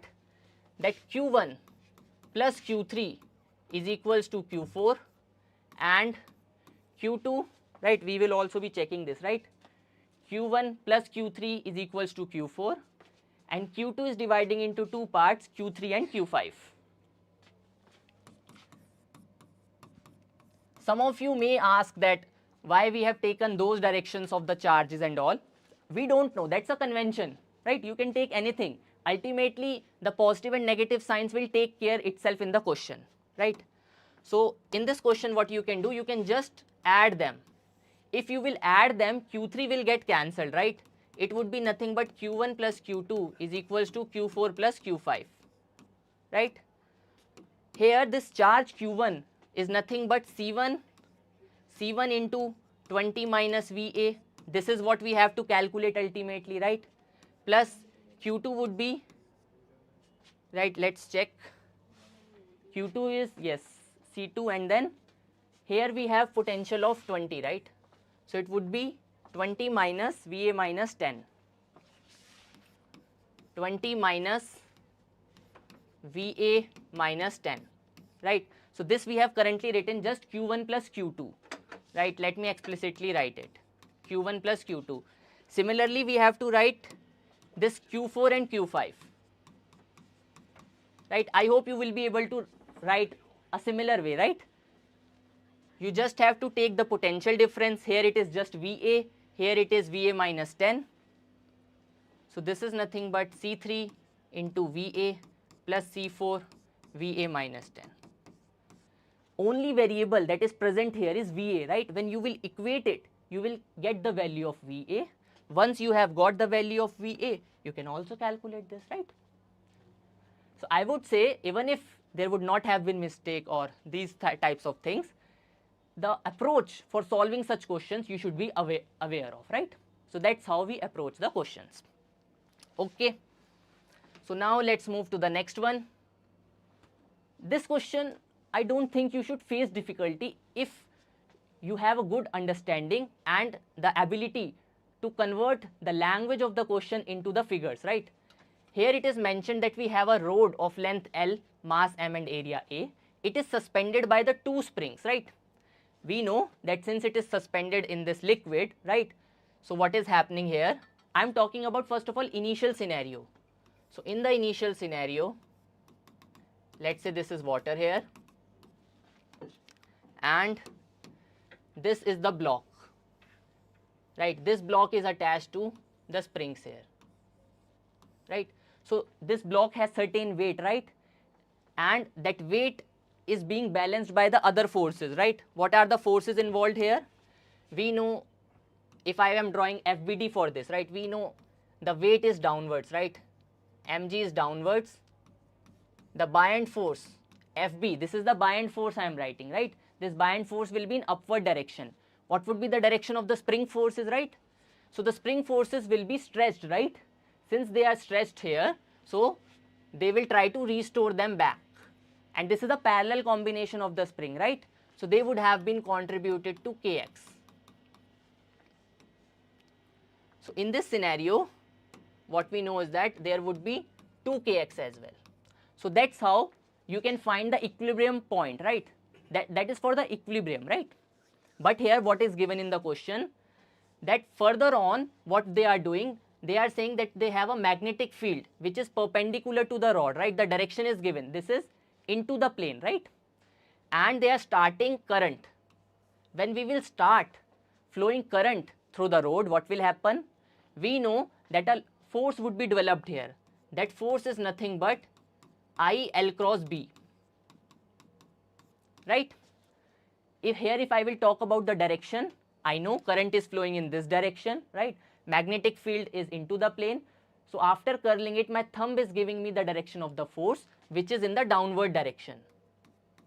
So this force, what this force is doing, this force is further sinking the rod by an additional distance of delta H. Now this distance has to be further balanced by this. How it will get balanced? The amount of the buoyant force will change and the amount of the spring force will also change, right? Because that also depends upon the extension, right? Okay. So since this is an additional force, even if I don't consider this initial scenario, that is fine, right? That I was just doing for the sake of completeness. So here the same thing we have to repeat now, right? We have the force of the spring, right? Now I am only writing the additional force. The additional force is just dependent upon this additional sink that is there by the amount of delta H, right? And similarly, this is nothing but ILB. This is that additional force, right? So weight was previous also, now also. So I am not writing that. I am only writing now the case of additional forces. Or you can say the change in the forces, right? Because final case is also balanced in equilibrium, initial case was also balanced. So that means these changes will also have to be balanced, right? The other part is the part of the buoyant force, right? How much is the change in the buoyant force? We know this is nothing but rho g into change in volume, right? How much volume has been changed here? The area of the rod is A and the height is delta H by which it has sinked, right? Further. So these are the scenarios. So we just have to equate these two, that here ILB is equals to rho g A delta H plus 2k delta H, right? Now just rearranging part is left, right? The question is solved here. What is the final answer here? You can directly check that option number A is the correct here, right?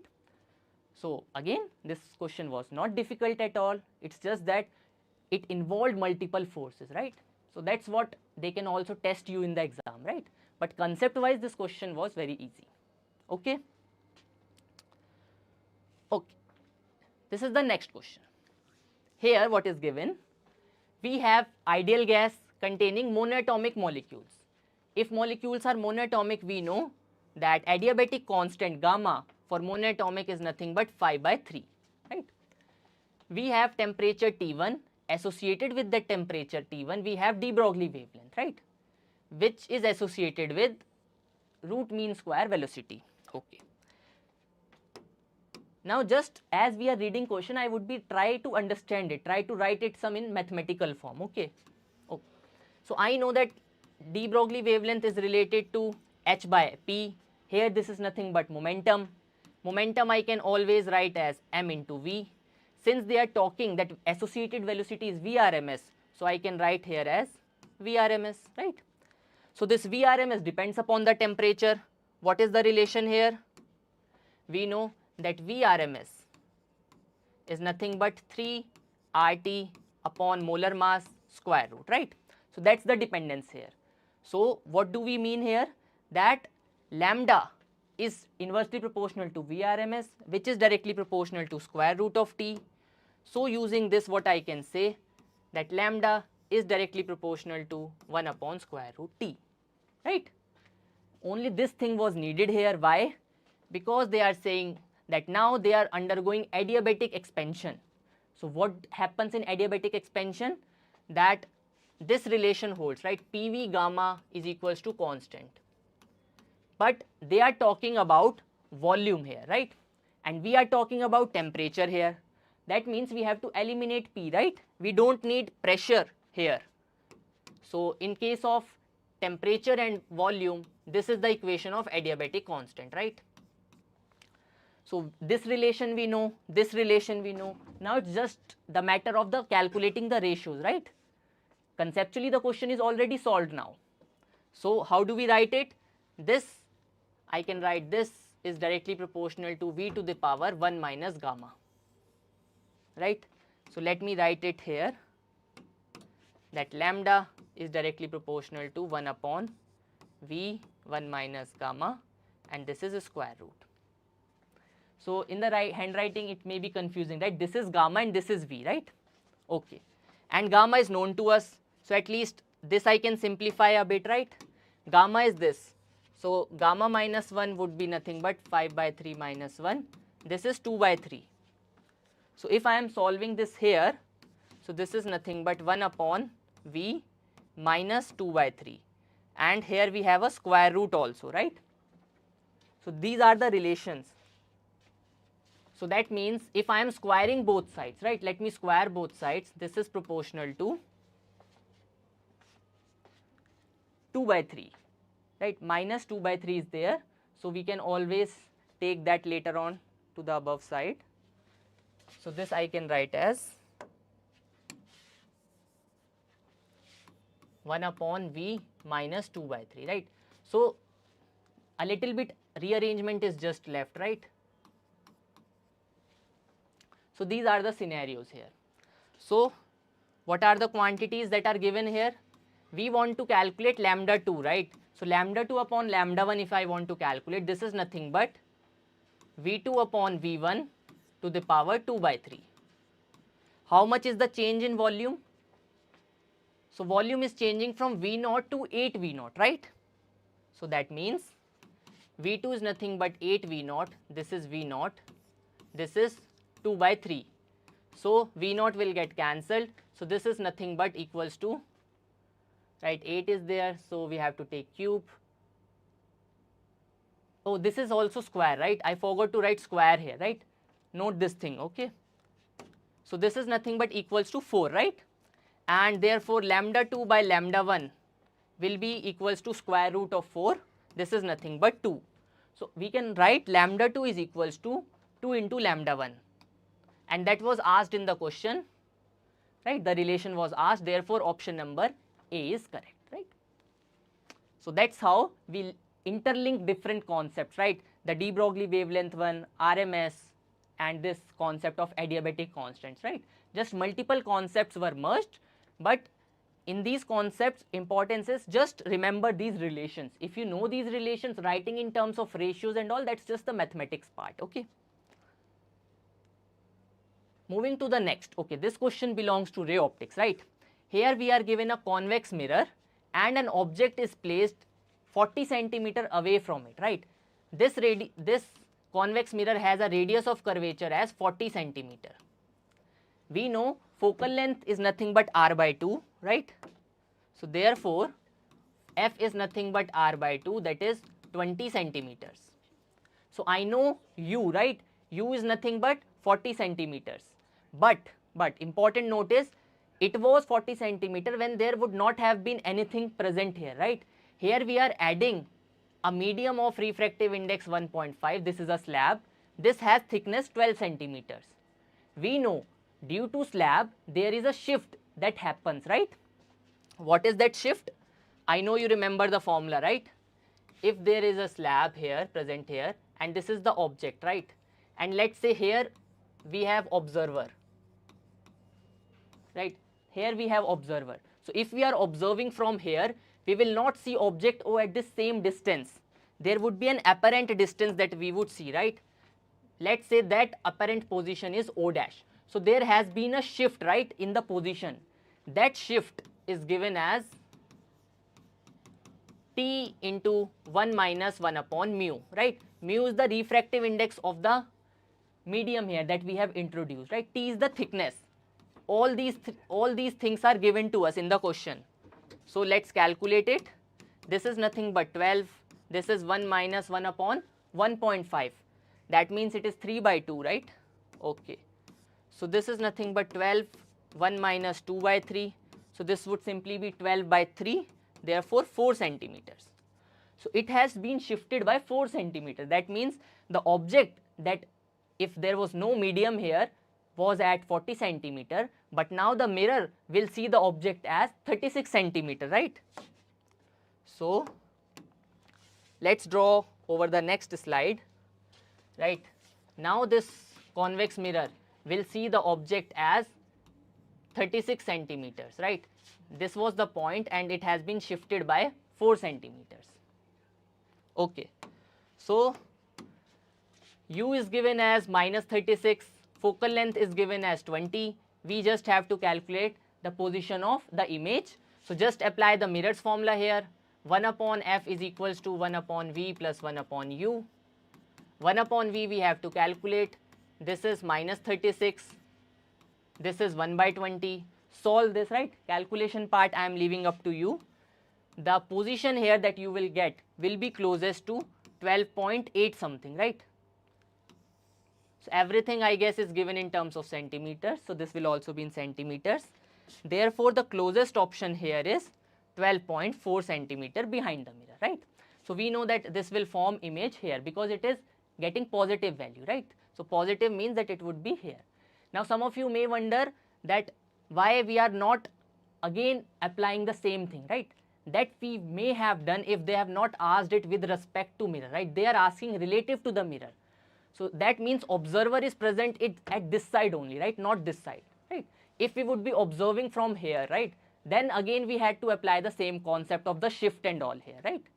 But relative to the mirror if we are observing, so this is the scenario. And even if you will do that, right? If in exams you get confused, try that one also. You will see none of the option would be closer to that one as well, okay? That's just a check if you are confused, okay? Okay. So this is the next one. Here what is happening? We have a wire, right? A metallic rod between two parts, right here. What is happening? We are changing the temperature of the rod, right? From T1 to T2. So T1 was 300 Kelvin and T2 is 400 Kelvin. So how much is the change in temperature? 100. Okay. Now, since we are changing the temperature, what will happen to the rod here? Rod will expand, right? And we know due to that there would be a change in length, right? A stress will be developed here, right? So we know that stress is nothing but force upon area, and this compressive force has been asked in the question, right? So if I would be calculating the stress, indirectly I have solved it. Okay. Now how stress is related to these concepts here? We know that Young's modulus, this Young's modulus is nothing but stress upon strain, right? And what is strain? Strain is delta L by L naught, right? This is the initial length, this is the change in length. Now this has been related to this change in temperature, right? We know due to thermal expansion, I can write L is equals to L naught 1 plus alpha delta T, right? Alpha is nothing but the coefficient of thermal expansion. This is given to us, right? Now we can also write it as delta L upon L naught is nothing but alpha into delta T. So all the values now are known to us and we just have to calculate the value of the force. So force is nothing but area into stress. Stress is nothing but Young's modulus into strain. Strain is nothing but alpha into delta T, right? So all of these quantities are being multiplied here. All things are given in the question, right? Young's modulus, alpha, delta T we have calculated as 100, right? So I am just leaving the calculation part, right? Just substitute the values, right? Area is 10 to the power minus 4 and it is 2 into 10 to the power 11. Area is 10 to the power minus 4, yes. So from here itself I am able to see the final answer, right? Just solve this, you will get 2 into 10 to the power 4 as the right answer, right? Okay, so calculations I hope you can easily do. Just do the calculations carefully, right? Because even if you match the magnitude, sometimes in options you have to calculate it fully, right? Because orders are also very close here, okay? Okay.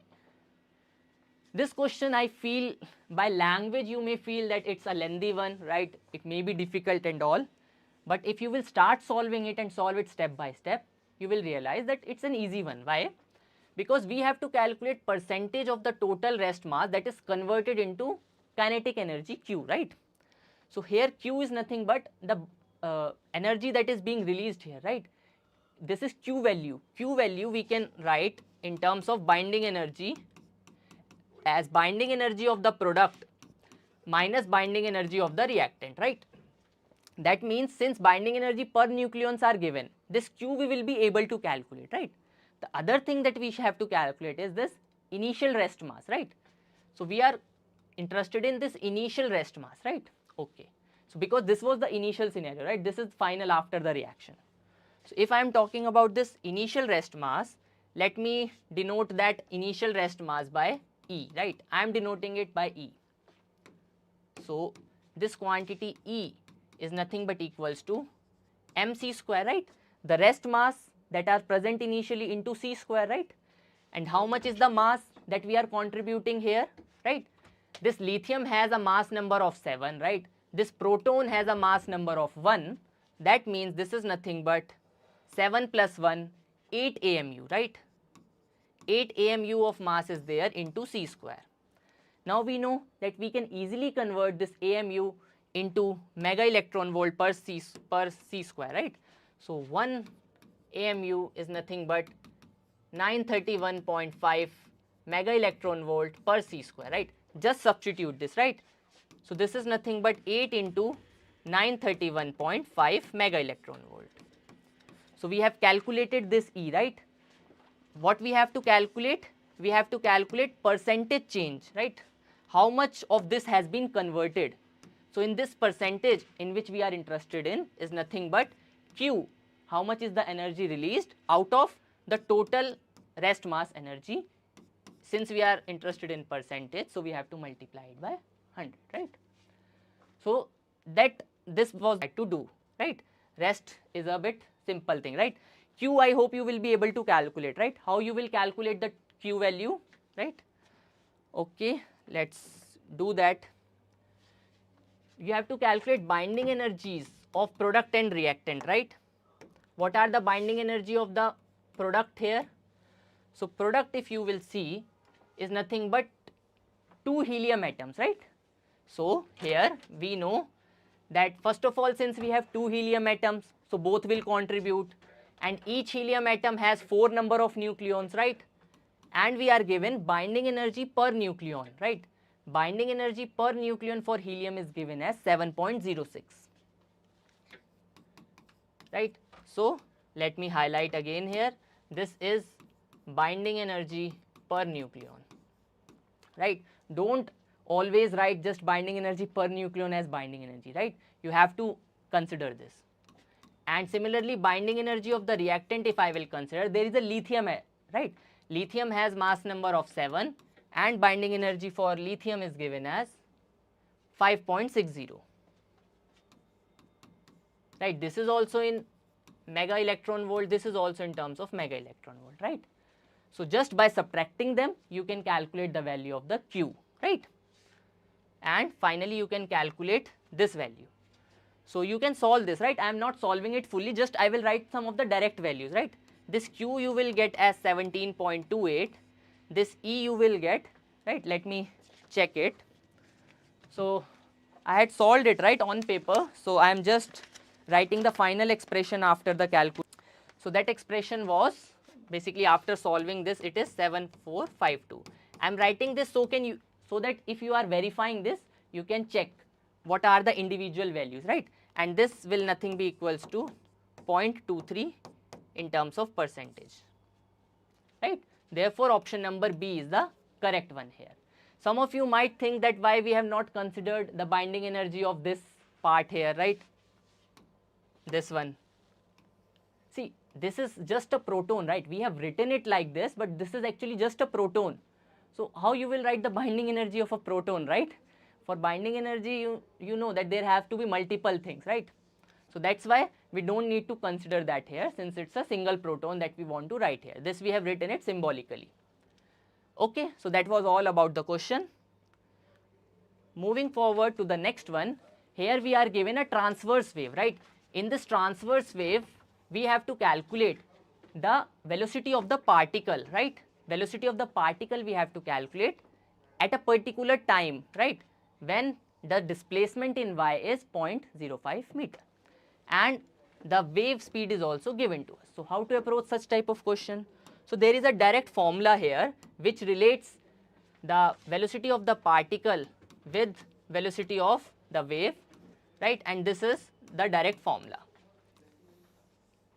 This we generally get by chain rule here, right? I am not deriving that formula here, but you can directly remember it as of now. Okay. Since VW is given, I am just here substituting the values. So y is given to me as 0.1 sine 4x plus phi, right? This is given to me, and I have to calculate derivative. But before calculating derivative, let's calculate the particular condition at which we have to calculate the derivative, right? This we have to calculate at a particular position, right? This is given in the question, right? So this y, but don't confuse, right? Here I am writing x naught, and here it is the vertical displacement that is happening, okay? So this is given as 0.05 is equals to 0.1 sine 4x plus phi. If I will take it to the other side, right, so it's quite clear that this is just 1 by half, right? And sine would be half when this argument here would be equals to 30 degrees, right? So 4x plus phi would be equals to 30 degrees here, right? So I hope these calculations you will be able to do. Now if I am interested in the derivative, that is nothing but del y by del x. We have to calculate derivative of this, right? So I will be writing 0.1 as it is, sine will be converted to cos 4x plus phi, and then derivative of this will give me just an additional factor of 4. So that I am directly taking here, right? This will become 0.4. Since I am interested in a particular point, right, at this x naught, so let me write this as x naught here, right? This as x naught, because now I am interested in a particular position. So on substituting this, since this is 30 degrees, so cos 30 is nothing but root 3 by 2. So this is 0.4 into root 3 by 2. This you can directly substitute here, right? The velocity of the wave is given as 20. This we have got as 0.4 into root 3 by 2. On solving this, we will get that this is nothing but equals to minus 4 root 3, right? 2 will get cancelled, right? So that was not a difficult question, but yes, it involves a bit of calculation. So if you understand it, I hope the concepts will be clear. Moving forward to the next question. Okay. Now in this question they have said that a particle is launched vertically upward, right? If we are launching a particle from the ground with speed v0, we know since gravity is opposing it, so after some time it will reach a maximum height, right? Let's say this is the maximum height. At this point momentarily the velocity will become 0 and then it will start coming down, right? Usually we used to write it using equations of motion, right? Why? Because there we used to consider acceleration as constant, right? But here acceleration is not constant, right? It is depending upon velocity. If acceleration is constant, never apply the equation of motion, right? Equations of motion are valid only for constant acceleration. For variable accelerations, what we have to do? We have to write acceleration as v into dv by dx. Since we are interested in position, height and velocity, right? So that's why we are writing it like this. This we are given as minus g minus k into v. So if I will be able to integrate it, I will get velocity as a function of x, right? And velocity information I know, right? What I know? That initially velocity is this, right? Finally velocity is this. And here the position is h max. And here at this point position is 0, right? So I know the limits of integration, I know the expression, just integration part is left, right? Okay. How to integrate such type of things? Now definitely the bio students must be feeling that it's a difficult one, right? But let's see, right, how to approach such question. So this is v upon g plus kv into dv is equals to minus dx. This we are integrating, right? Again, as I said, the limits of integration will be from x is equals to 0 to h max, and here velocity is v0 and here velocity will become 0, right? First thing that you can always do is that replace this minus sign. Why? Minus sign will go in changing the limits of integration, right? That you can always do. That means this is nothing but 0 to v0 g upon g plus kv. Okay, it was velocity, right? Yes. So it is velocity here. This is nothing but equals to dx from 0 to h, right? Only this part is left, right? How to approach it? First thing is that either you can take it as a u factor, substitute it, right? You can use the substitution method here. Or what you can do, you can directly write it in terms of partial difference, basically the partial fractions, right? Two partial fractions you can always write it, and then also you can simplify this. So there are two ways. Either you consider this and use substitution method, right? But I am not doing that here. I am using a different method. I am writing it as a partial fractions, right? If this is the scenario, what I can do, let me write k also here, right? Let me multiply and divide by k. Now what we can do here, I can write this as g plus kv minus g, right? G plus kv. So this would be equals to 1 minus g upon g plus kv, right? This we have to integrate, right? If we are interested in this integration, right? Let me take directly integration here. So this is dv and this is also dv here. So this integration would just give me v minus g ln of g plus kv. Since I am taking integration of this, so definitely due to this factor here, right, we have to write k also here, right? Some people directly do this, others can also do this again by substitution. These are the same things, okay? Now this we have calculated this integration, but we have not multiplied separately by 1 by k. So that also we have to do. Once you will do that, and you also have to substitute the limits, right? What are the limits? From 0 to v naught, right here, from 0 to v naught. So when you will take 0 here, what you will get? That this will become 0. So this will remain v, and this part, here I am directly using an identity, will become like this, right? This is v naught here. This is also v naught. Okay, so I have just substituted it here and used the identity of logarithm. I hope you will be able to understand it. This is the final answer. Just after multiplying by that 1 by k factor outside, you will get option number A to be correct here, right? So technically, mathematically it was difficult, but physics wise it was not difficult, right? Okay. Moving to this one.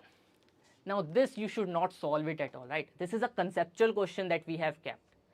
In this they are asked that if I take two different paths, and using these two different paths, how much work should have been done by the external agent against the electrostatic force. Why there has to be electrostatic force? Because there is a charge present at the origin and we are trying to move another charge, plus q charge, from here A to B. That's why there has to be an electrostatic force between them. So how much work we have to done? We know the work done by the the electrostatic field here, right? Work done by electrostatic field here is nothing but equals to minus change in potential energy, right? Since this is a conservative force. And if I want to write it in terms of external force, so external force is nothing but minus of work done by electric field. Since this we have to overcome, right?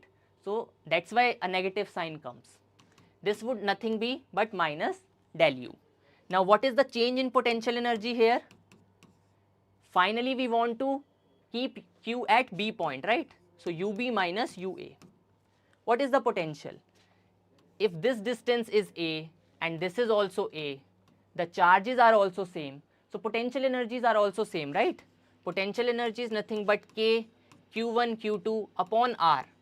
This is the distance, separation between two charges. This is same, right? A in both the cases. That means both are equal. Both UB and UA are equal here. Therefore, no work has to be done, irrespective of the path. Therefore, here option number C will be the correct answer. Right? This was a conceptual one. Okay, let's move to the next one. Here this question involves two concepts, right? The vertical circular motion as well as the concept of Lorentz force, right? And here there is a typo that I would like to highlight. Here just consider here as negative sign. So I would say that technically this should also be a bonus question for you. right? But still you have marked, right? So that's the irony. So don't mark such questions in the exam, right? There is a negative marking, right? So don't just do the guesswork, right?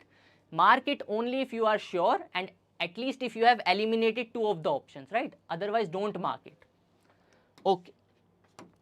So here what we know, if there would not have been any of the concept of Lorentz force, right? We know that if I want to write the normal forces difference at these 2 points, right? If I am saying FB is 0, right? If that is the condition, I know that the normal force at the bottom point minus top point we have to write, right? So NB minus NT would have been equals to 6 mg if there would not have been FB, right? That's a technical part, right? I hope some of you might have learned it as well, right? Here it is also mentioned that normal are always directed towards the centers. So it's like just like a pendulum case, right? There was the tension and here we have normal instead of tension. Rest is the same thing, right? Now you just have to observe how this FB is playing a role, right? Okay. For that, let's write all the forces at both the points. Okay. Let me just change the mic as well, right? Just a minute.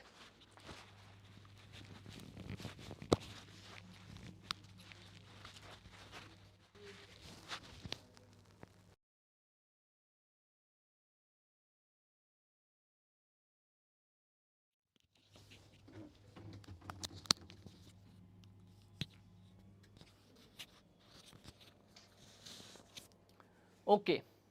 So now let's continue the discussion. So here I was just about to write the forces at the top and the bottom positions, right?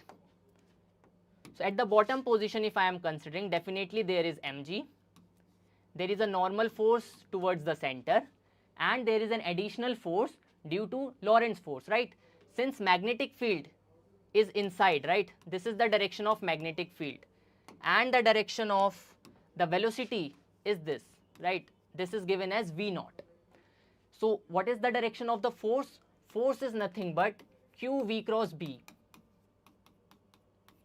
right? So if velocity is in this direction and magnetic field is into the plane, so my thumb is giving me the direction of this F force, and this is nothing but towards the center. Let's do the same thing at this position. Here the normal is still in this side, but these are different normals, right? So let me denote this as N0 and this as NT, right? Mg is again in the downward direction. What about the force here, right? The F part here. Again, if you will notice that velocity is in this direction, magnetic field is into the plane, right? So the thumb is giving the direction of the force. This is still towards the center, right? Since this F is depending upon V, so these F are also different. Let's write this as F0 and this as Ft. Let me write now them separately, right?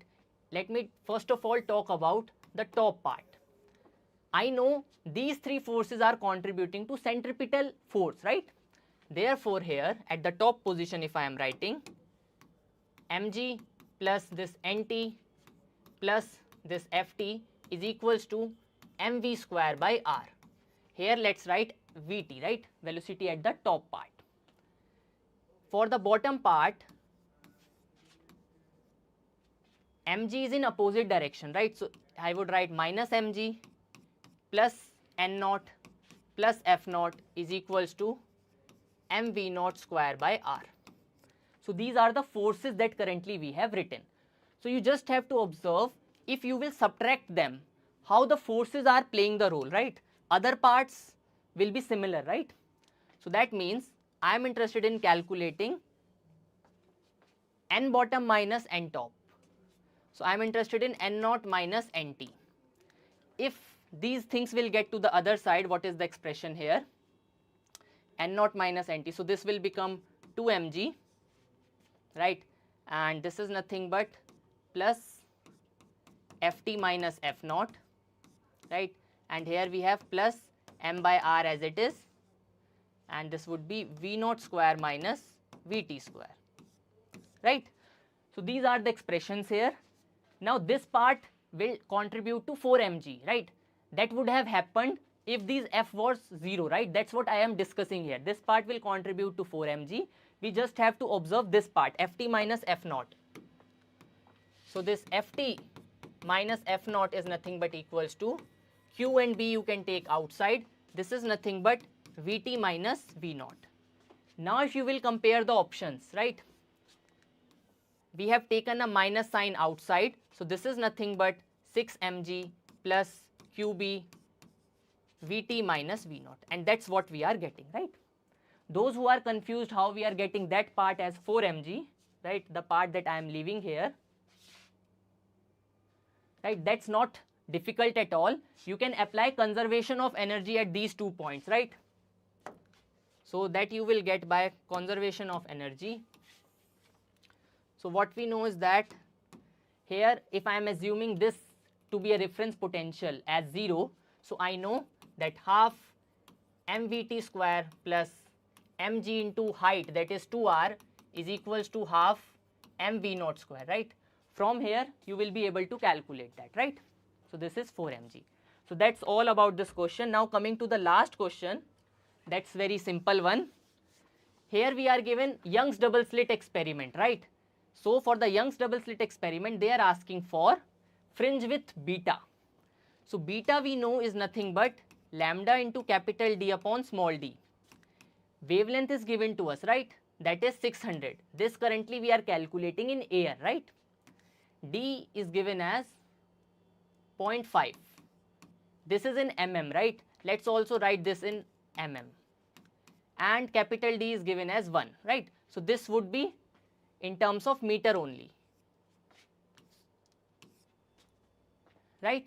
Okay, because these mm's will get cancelled, and yes, okay. Now we have to calculate beta dash. This is the fringe width in the liquid. Now we are placing it in liquid. So for this, what we have changed is lambda dash we have changed. Other things are still constant as it is. So how we have changed the lambda dash? We know that refractive index n is nothing but equals to velocity in air into upon velocity in medium, right? This we can also write as lambda upon lambda dash. N, refractive index, is given as 1.5, right? And this is lambda upon lambda dash. So this lambda dash I can write in terms of the previous lambda, right?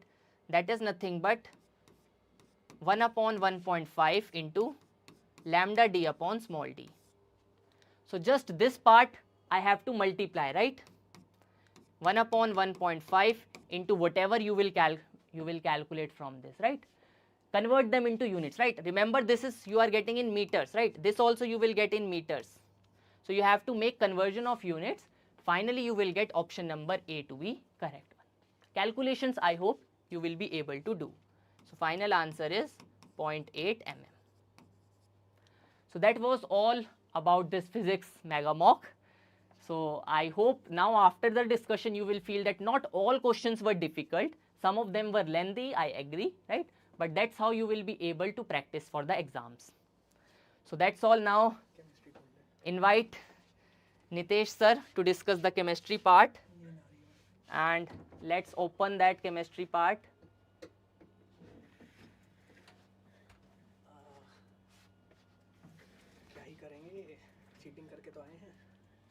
Yes, so now we have entered in the chemistry part. Now over to sir. Sir दीजिए थोड़ा mic वाइक See, क्या हो रहा है ये मेरे आते automatic. I have touched it many times, that's why. अरे वो मैं बहुत हॉट हूँ ना तो Yeah, definitely. Okay. So now sir will discuss. अरे इसका वो कहाँ है बोलूँ किसमें Manage. Dhruv Rathee what have you done Some things you have to manage here, right? but do you think we In need life, not everything happens whatever we want, right? Some things happen by God's choice. Now you have to take over. but do you think we have to discuss this because they have all got 240 out of 240 like in 2 minutes 3 minutes Yeah, like I am also shocked, right? right Yeah. so these are the like descendants of Einsteins or Newtons or Definitely, right? definitely. So what we are doing here, I think. And they are also correcting the questions that are wrong technically. Yeah. That's what the irony is. Yeah. So basically, you should teach us, guys. Like, what are we doing here, right? एक बच्चे ने बोला chemistry में सबसे ज़्यादा time लगा था. Chemistry में सबसे ज़्यादा टाइम लगा था तो छोड़ देनी थी फिर. Keep it in English, right? Okay, okay. The students will be try to relate to you. Okay, okay, okay. So should we start it or should we leave it? Tell me. Okay, so by the time Dhruv Rathi sir was explaining, I was, talking to students in the comments, and students are quite hilarious. Okay, not more than me, but yeah, right. So let's start. So let's start with the first question. Okay, कैसे चलता है ये? Okay. So the chemistry part we are starting. This is the last part that is left for your mock to be discussed, right? So this question is asking about the correct order of frequencies of absorption in visible region. Okay. So the point is,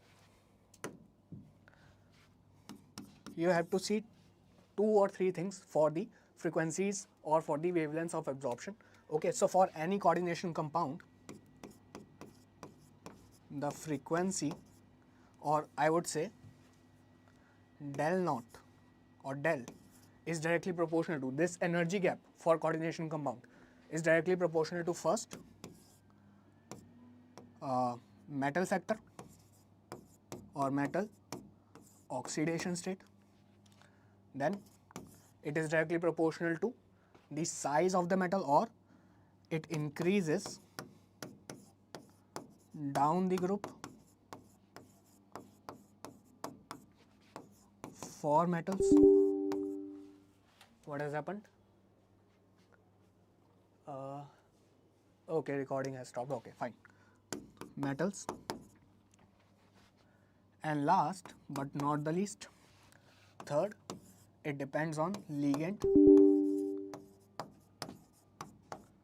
field, strength. Right? So if you see this question, ये थोड़ा intruders आ गए हमारे बीच में. It's fine. So if you see this question, see here all the metals are of same oxidation state. So you can't do this question by this method. All the metals are of same period. This is basically nickel is there. So it is 3D metal. So you can't judge by this. So only thing that is left is your ligand field strength, and in the question the ligands are NO2, then your NH3, then H2O, and ligand field strength is like this. Okay, so NO2 is the strongest ligand, right? And if NO2 is the strongest ligand, the order for del naught will be most for this NiNO2, or I would say NO2, then NH3, then H2O, right?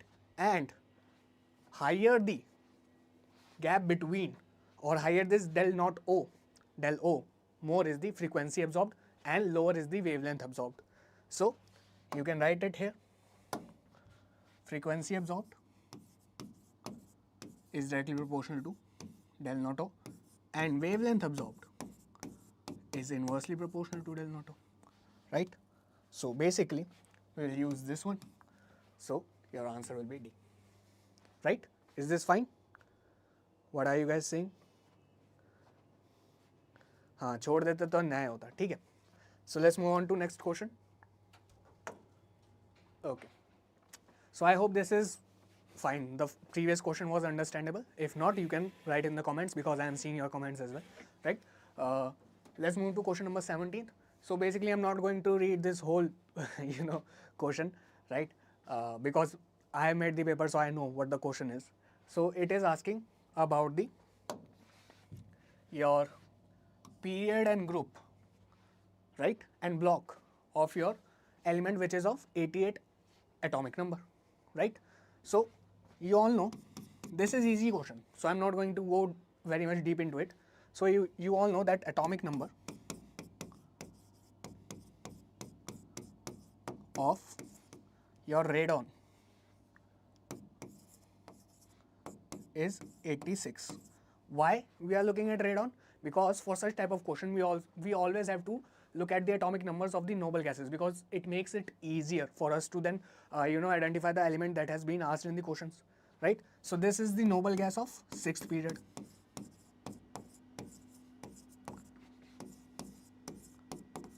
Sixth period.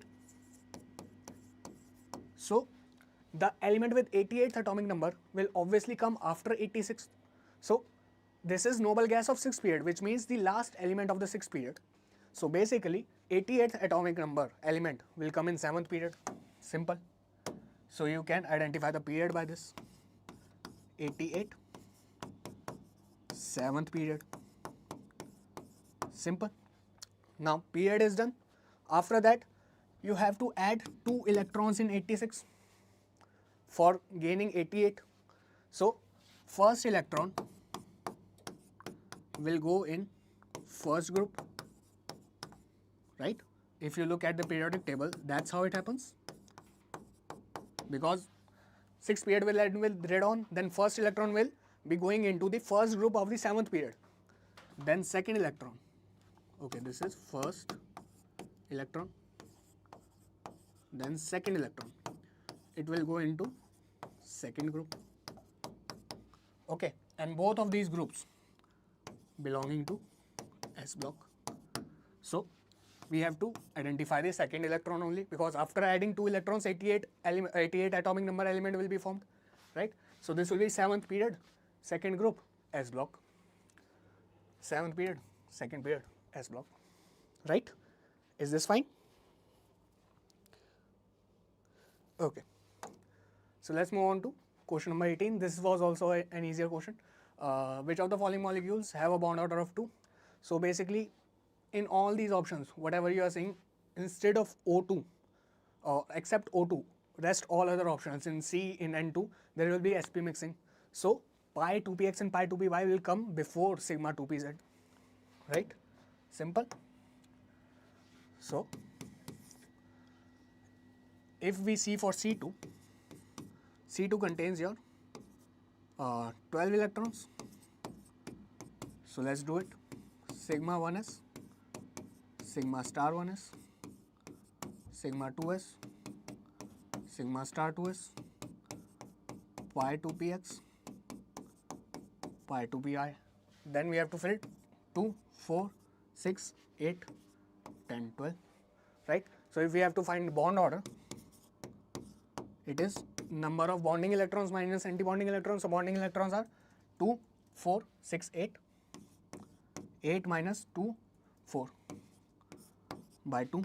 This is 4 by 2. So bond order is 2 for C2. Now for N2 minus. So N2 contains 14 electrons because nitrogen contains 7 electrons, but 2 minus charge is there. So it will be 16 electrons. 16 electron species. So sigma 1s, sigma star 1s, sigma 2s, sigma star 2s, pi 2px, pi 2py, sigma 2pz. So 16 electron species will obviously be like oxygen. So it will be bond order will be 2, but I will still show it.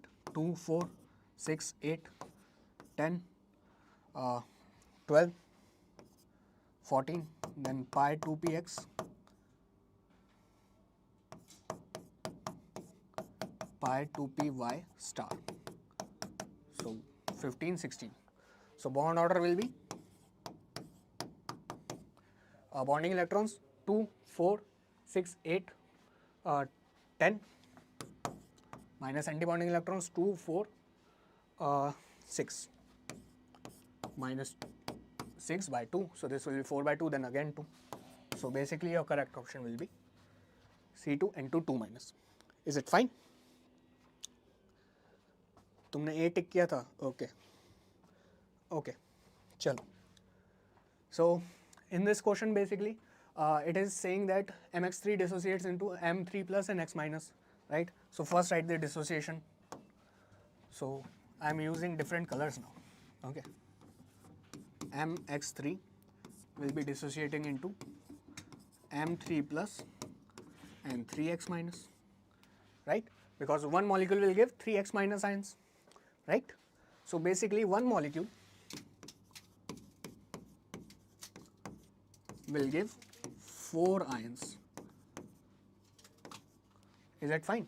So N is 4. N means the number of ions that will be given when one molecule will be dissociating, right? So N is 4, as simple as that. In this question, it is asking the ratio of observed freezing point to the theoretical freezing point, and the ratio of observed freezing point to the ratio of theoretical freezing point is your Vent-Off factor. Simple. Okay, we'll use this color. So Vent-Off factor is delta TF observed divided by delta TF theoretical. Is it fine? So we have to find I basically, Vent-Off factor. 20 minute अभी तो शुरू हुआ, ठीक है. So we can also use another formula for dissociation. If any species is dissociating, the formula for Vent-Off factor will be 1 plus alpha and minus 1. Simple. Alpha is given 0.3, so we can use 1 plus 0.3. N is 4. ये green कैसे हो गया? What is happening? Okay. So 4 minus 1. So if you will calculate this, your answer will be close to 1.9. So भाई रट्टा नहीं मारा, मैंने paper बनाया, ठीक है. 2, right? So this is the thing. I hope this would be okay. Okay, fine. Okay, let's move on to question number 20. Okay, wave function versus distance graph is given, right? We have to find the number of angular nodes. So in this question, basically, generally when this type of question comes in IIT or something like that, you are asked about the radial nodes, and most of you would have thought about that. Most of you would have made a silly mistake here. You would have calculated the radial nodes by looking at this graph, and you would have tick marked this. But this is not the right answer because they have asked angular nodes. So this question was tricky in that manner, but if you will apply some mind, some brain, this was not that much tricky. See, you all know that this wave function for any orbital, this wave function is 0 at nucleus. So what I am saying is, at nucleus, wave function is 0 at r is equals to 0 for any orbital except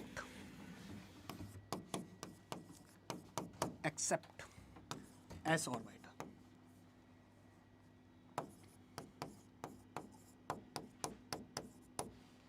Okay, and why is this?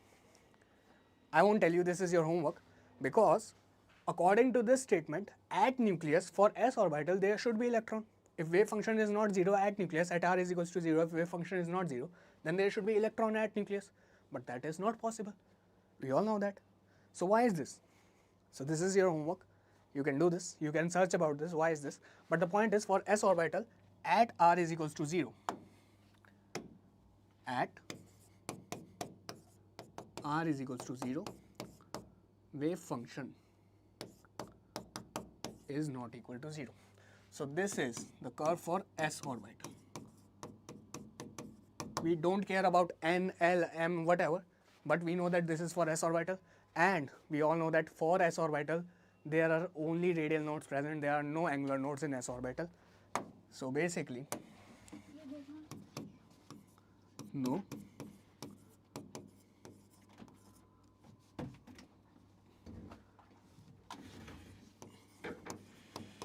angular nodes.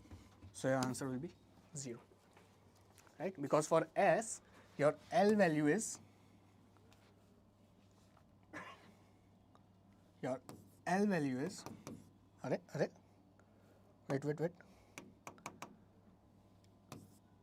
0. Okay किया ही नहीं, क्यों नहीं किया? जब कर रही थी तो कर लेती. चलो, question number 21st. So basically this is the only calculative question I have put in this paper.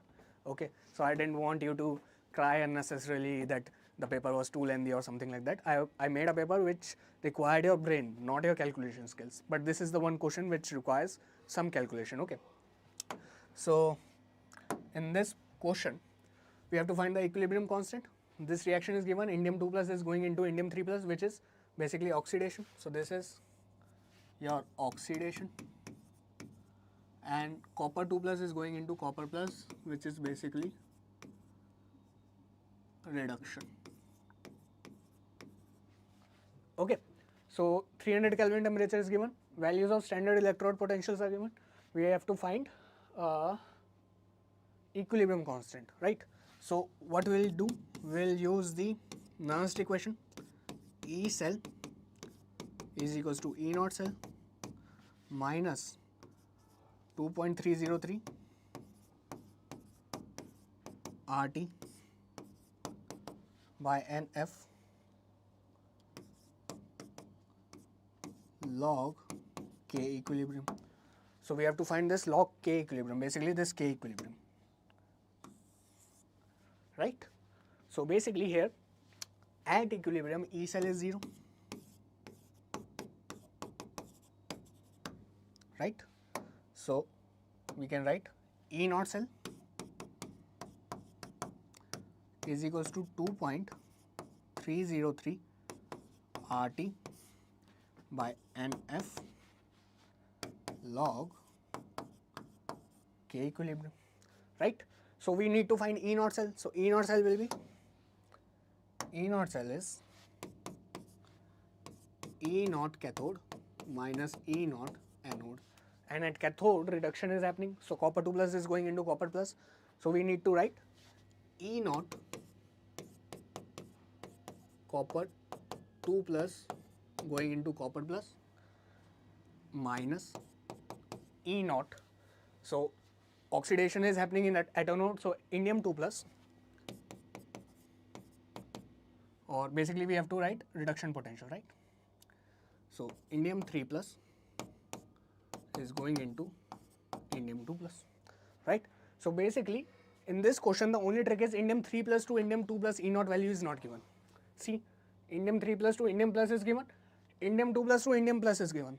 So we have to find indium 3 plus to indium 2 plus. So we'll use your Latimer diagram for this. So using Latimer diagram,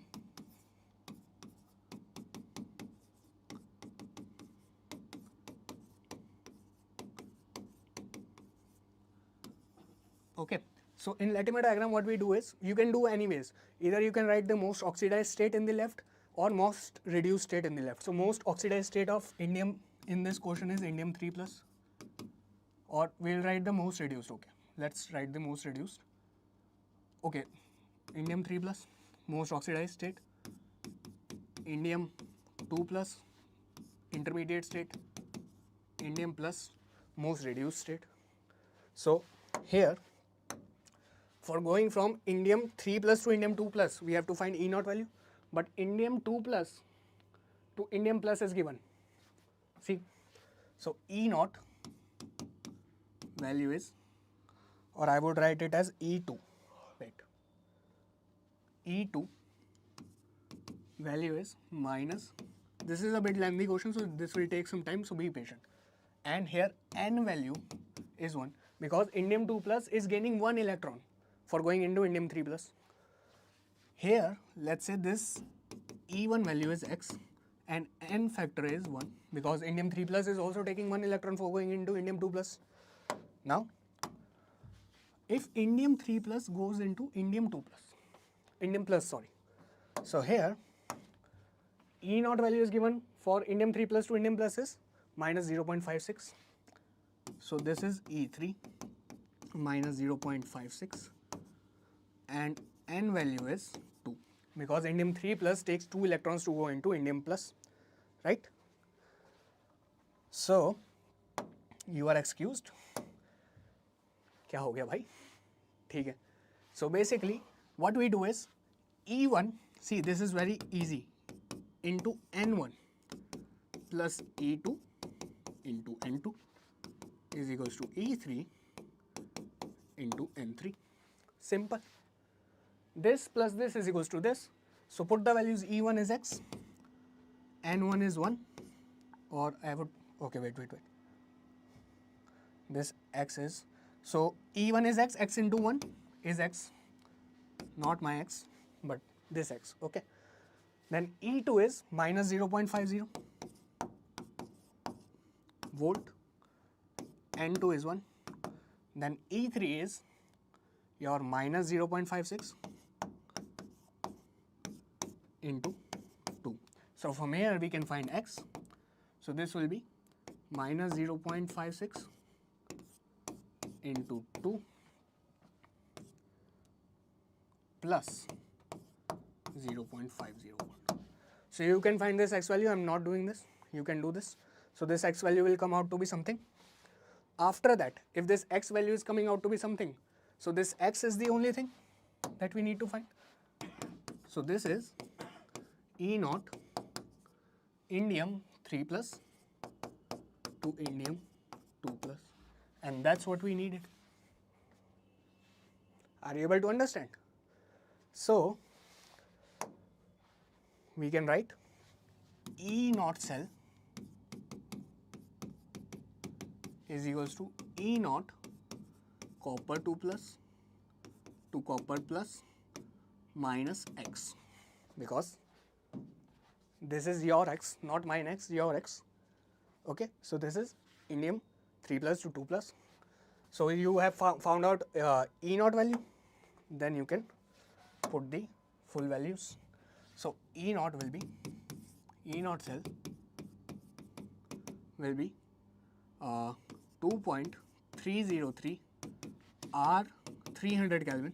So if this is 298 Kelvin, this 2.303 R divided by N is 1, and F log K equilibrium. So if this would have been 298, we would have written it as 0.059, but still we can write it as 0.059 because 298 and 300 are very close. So you can assume things. So E0 cell will be equivalent to 0.059 into log K equilibrium.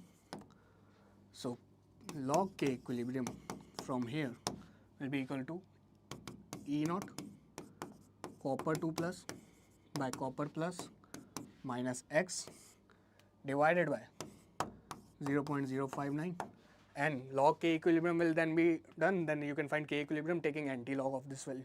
So your answer will be, you can do the calculation, the answer will be 10 to the power 15. Okay, is this understood? 240 लाना था कल के test में. किशोरी, you can message me, okay? Telegram पे या कैसे भी, don't worry about it, okay? कुछ ना कुछ कर देंगे, ठीक है?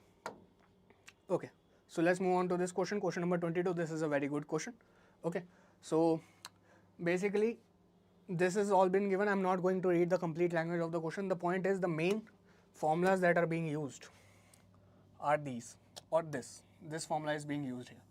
So delta S is equals to NCP ln T2 by T1 plus R ln P1 by P2, right? So standard molar enthalpy, molar entropy, sorry, SM naught, and the entropy of 1 mole of ideal gas in non-standard condition is SM. So this is SM naught and SM. So basically delta S in this question, see, listen carefully, okay? Listen very carefully. If you won't listen, you won't understand. Delta S is delta S naught or delta S naught M minus delta S M. So this is the change in entropy. Is this visible? Should I use different color? Okay, wait. Delta S naught M minus delta S M. So what this question is saying, that at 1 bar pressure and some definite temperature, the entropy value was delta, or this is not delta S, this is Sm, sorry. The entropy value was Sm naught, and similarly, at some pressure P bar pressure and same temperature, the entropy changes, it becomes Sm. So because of changing this pressure from 1 bar to P bar, entropy changes, right? So we have to find this delta S because of this change in pressure. So we'll use this formula where delta S is represented in terms of change in pressure, P1 and P2, right? So if you open this equation, because temperature is same, definite temperature, right? So if you open this equation, see, delta S is equals to N Cp ln T2 by T1 plus R ln P1 by P2. So basically here T1 and T2 are equal in this question. T1 equal to T2. So ln T2 by T1 will be ln1, because T1 and T2 are equal to T. So ln1 will be ln1. So this will be 0. So this term whole cancels out, right? So the formula will be delta S is equals to R ln P1 or NR ln P1 by P2, and P1 is 1 bar. See, P1 is for Sm naught, standard condition. So this is 1. So we can also write this as delta S NR ln 1 by, and P2 is P. So this is 1 by P. So we can also write this as delta S minus NR ln P. So we have taken reciprocal of it, so minus sign will come. So basically this is the equation that we need. So if this ln P increases, this whole term increases, but there is a negative sign in it. So magnitude increases, but there is a negative sign. So delta S will decrease linearly, right? So your answer will be D. See, ln P is increasing, delta S is decreasing. Are you able to understand me, what I'm trying to say, right? Okay, Kishori, okay. Okay, let's move on to 23rd question. So this is a very easy question. The only thing that you have to take care is, see, in this question they have asked about the correct statement, right?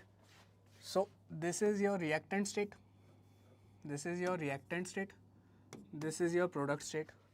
So this is a hypothetical situation, hypothetical reaction, and in this reaction there is no intermediate. So basically there is no intermediate, and if there is no intermediate, the point is, generally you see the graphs like this. See, reactant going up then going down. So this going up thing is because of these reactants have to collide with sufficient activation energy to form your transition state. So this uppermost state, the state with the highest energy, is your transition state or activated complex, okay, and then it goes down and forms your product. But in this question or in this reaction there is no intermediate is being formed, right? So in this question basically for forward reaction activation energy is 0, and for backward reaction, then for backward reaction they have to go up. So this product has to collide with some sufficient energy to form reactant, right? So they have to collide with some sufficient energy, and that is the activation energy. But reactants don't have to collide with some sufficient energy because they are already at that energy. So this reactant already contains energy equivalent to activation energy, right? It already contains it. It is already at that energy state. So it will just collide with the energy that it has. So it won't go up. So it will just go down. So your correct answer is forward. Okay, the activation energy of forward reaction is 0 and backward reaction is non-zero. Okay. Okay. I hope you are able to understand. Okay, I hope. If you are not, you can just write in the comments. So, okay. This question is a bit controversial. Okay, not controversial. The point is people don't know. Okay, students don't know. So decreasing order of nucleophilicity we have to write. So generally, see, generally, nucleophilicity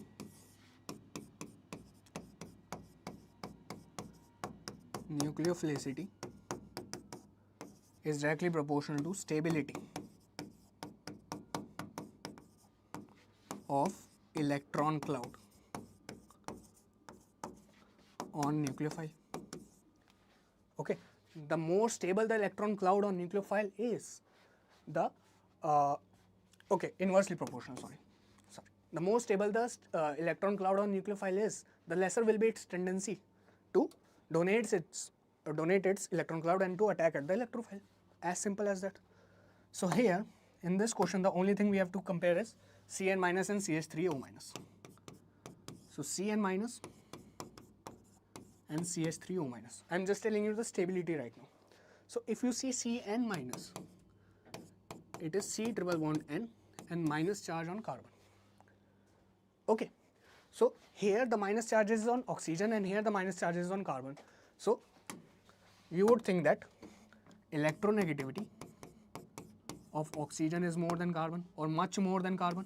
So negative charge or electron cloud on oxygen, the extra electron cloud on oxygen will be more stable than carbon, right? And that is the case. But here there are two factors that you have to consider. First, this carbon is sp hybridized. I am not saying after being sp hybridized it will become more electronegative. I am saying as compared to sp3 hybridized carbon, this carbon is more stable, first of all, because of this sp hybridization. Secondly, there is resonance here. So this will be, there will be a resonance structure C double bond N minus. Okay. So obviously more stable structure is this one. This is less stable structure, but because of this resonance, this negative charge is being shared by two atoms here. One is carbon, one is nitrogen. But here this negative charge is only shared by oxygen. So it is concentrated in the oxygen atom only. But here negative charge is being shared by two atoms. And also carbon is not sp3 carbon, it is sp carbon. So because of all these factors, Cn minus is more stable. Okay. So generally you would have thought that CH3O minus is more stable, but no, Cn minus is more stable. And in aprotic solvent,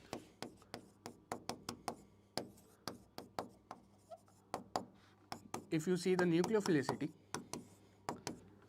it is more for Cn minus, or sorry, more for CH3O minus as compared to Cn minus, because CH3O minus is more unstable. So it will be more nucleophilic, it will have more tendency to attack at the electrophile. But this case flips for protic solvents.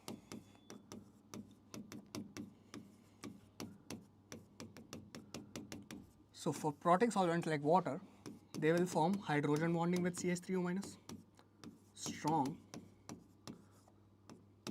hydrogen bonding, right? So because they will form most or strong hydrogen bonding, a lot of water molecules or solvent molecules will surround this species. So Cn minus will have more tendency to attack at the electrophile. So here Cn minus will become a stronger nucleophile than CH3O minus if we are comparing nucleophilicity. Okay. So in this question, generally in the answer key we have given the answer what? So most nucleophile is your Cn minus, then CH3O minus, then your this CH3CO minus, then your sulfonate group. Why? Because there is more delocalization of electron cloud here as compared to this, right? So 2, 3, 3, 2, 3, 2, 1, 4.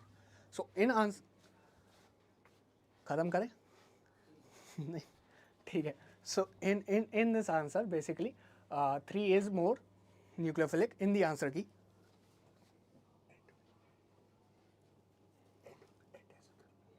हाँ ठीक है. So in this answer key we have given this answer, but the point is the answer can be this as well, right? And generally if nothing is given, you have to write this answer, because generally the solvents which are taken in the organic reactions are non-polar solvents, organic solvents. Okay, so you have to give this answer generally, but specifically we have given this answers to eliminate the ones who are cheating, because you can't do this by AI or something like that. Okay, so that is the trick here. Okay, in general protic nahi lena, no. In general you have to take aprotic solvent, organic solvents. Organic reactions happen in organic solvents. Okay, so in general you have to take this answer, but in the answer key we have given this answer to eliminate all that cheating and all that stuff. Initially the answer was given this, but at 10 AM or something like that we updated this answer to eliminate all the you know things or stuff like that. Okay, so that happens, and it was the idea of Parth Bhaiya, so yeah, so that can happen. Okay, दोनों ही सही हैं, third and fourth both are correct, but in different solvents. So in paper generally it may give you a particular solvent, or in paper maybe if this question comes it will give you only one of the given options, it won't give you third and fourth. That can happen, or it will give you solvent or something, but this is kind of a very tricky question that we have put specifically for some reasons. Okay, don't worry about it. No. See, point is generally they will give you solvent. Okay, so don't worry about things कि general में क्या लेना है क्या नहीं लेना है. हिंदी वाले channel में whatever they have taught it's fine. Here whatever I am teaching it's fine. The concept is same. Okay, so you don't have to worry about कि क्या लेना है क्या नहीं लेना. They will give in the question, or they will eliminate one of the correct answers. Okay, so this question was quite bit tricky, so don't worry about that. The concept is right. The concept is more important. If you are not able to understand the concept, then tell me. Don't worry about what is right here or what is wrong here. Okay, the concept is right. So if you are not able to understand the concept, then you can comment. Okay, don't worry. So let's move on to question number 25th. Okay, so this is basically the reaction. I am just going to speed up. So basically PCC will oxidize 1 degree alcohol into aldehyde and the 2 degree alcohol into ketone. So P product will be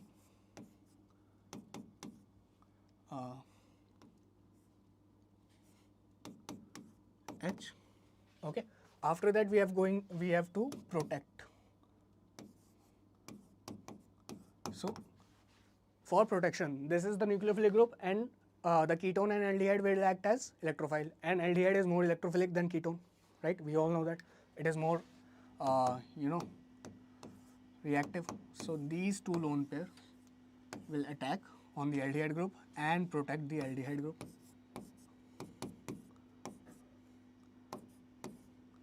O. Okay, so after that MEMGBr will attack. So the only option that is left to attack is your ketone, and H3O plus is also given, so it will convert into alcohol. Simple.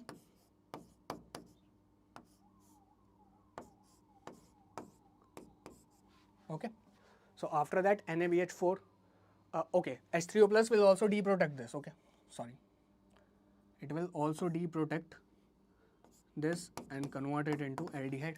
So after that NaBH4, so NaBH4 will convert this 1 degree or this aldehyde into 1 degree alcohol. Okay, so your correct answer will be B. Is this understandable, or did you understand this? Okay. हाँ यार, मेहनत से तो सब कुछ हो जाता है. Hard work gives you everything. Don't worry about that. So this is a very simple question. The answer is hidden in the question itself. So in this question, the statement that you have to see is, simple distillation is used when their boiling points differ by 30 to 50 degree. right? While fractional distillation is used when their boiling point differ by 10 to 15 degree. So this paragraph gives information about simple distillation and fractional distillation. Then they have given the mixtures and their boiling points, and they have asked which of the mixture can be separated by simple distillation. So if you see mixture of ether and toluene, so delta TB boiling point is greater than 30 to 35 degree, right? So obviously it has been written that the boiling point difference should be 30 to 50 degrees. So this boiling point difference is more than 30 degrees, see 35 and 110 degrees Celsius. So obviously C will be your answer. This was very simple question. I just purposefully gave this question for the students, you know, because in the exam there will be all types of question, right? We can't put each and every question to be very difficult or something like that. Okay, so ETOH का क्या काम, कहाँ पे भाई? ETOH. ETOH is solvent basically. Don't worry about that. Okay. So ETOH will also give this H minus will see what will happen. This H minus NaBH4 will give H minus hydride. So this hydride will give or will attack at this carbonyl and it will open up, then O minus will be there. So ETOH will give H plus to the O minus to form your alcohol. Okay, don't worry. Okay, so basically we have to write the IUPAC nomenclature and the stereochemistry is also mixed. So in this question we have to first number 1, 2, 3, then 4, 5. Okay, either we can number this way or we can do the numbering this way, 1, 2, 3, 4, 5. So if we are doing the numbering from this side, the first substituent OH is getting 3 number. If we are doing the numbering from opposite side, the first substituent Cl is getting 2 number. So we have to apply the lowest locant rule. The first substituent that we encounter should get the lowest number. So we will do the numbering from red side. Okay. Secondly, Cl and OH are both substituents. So don't treat them as functional groups.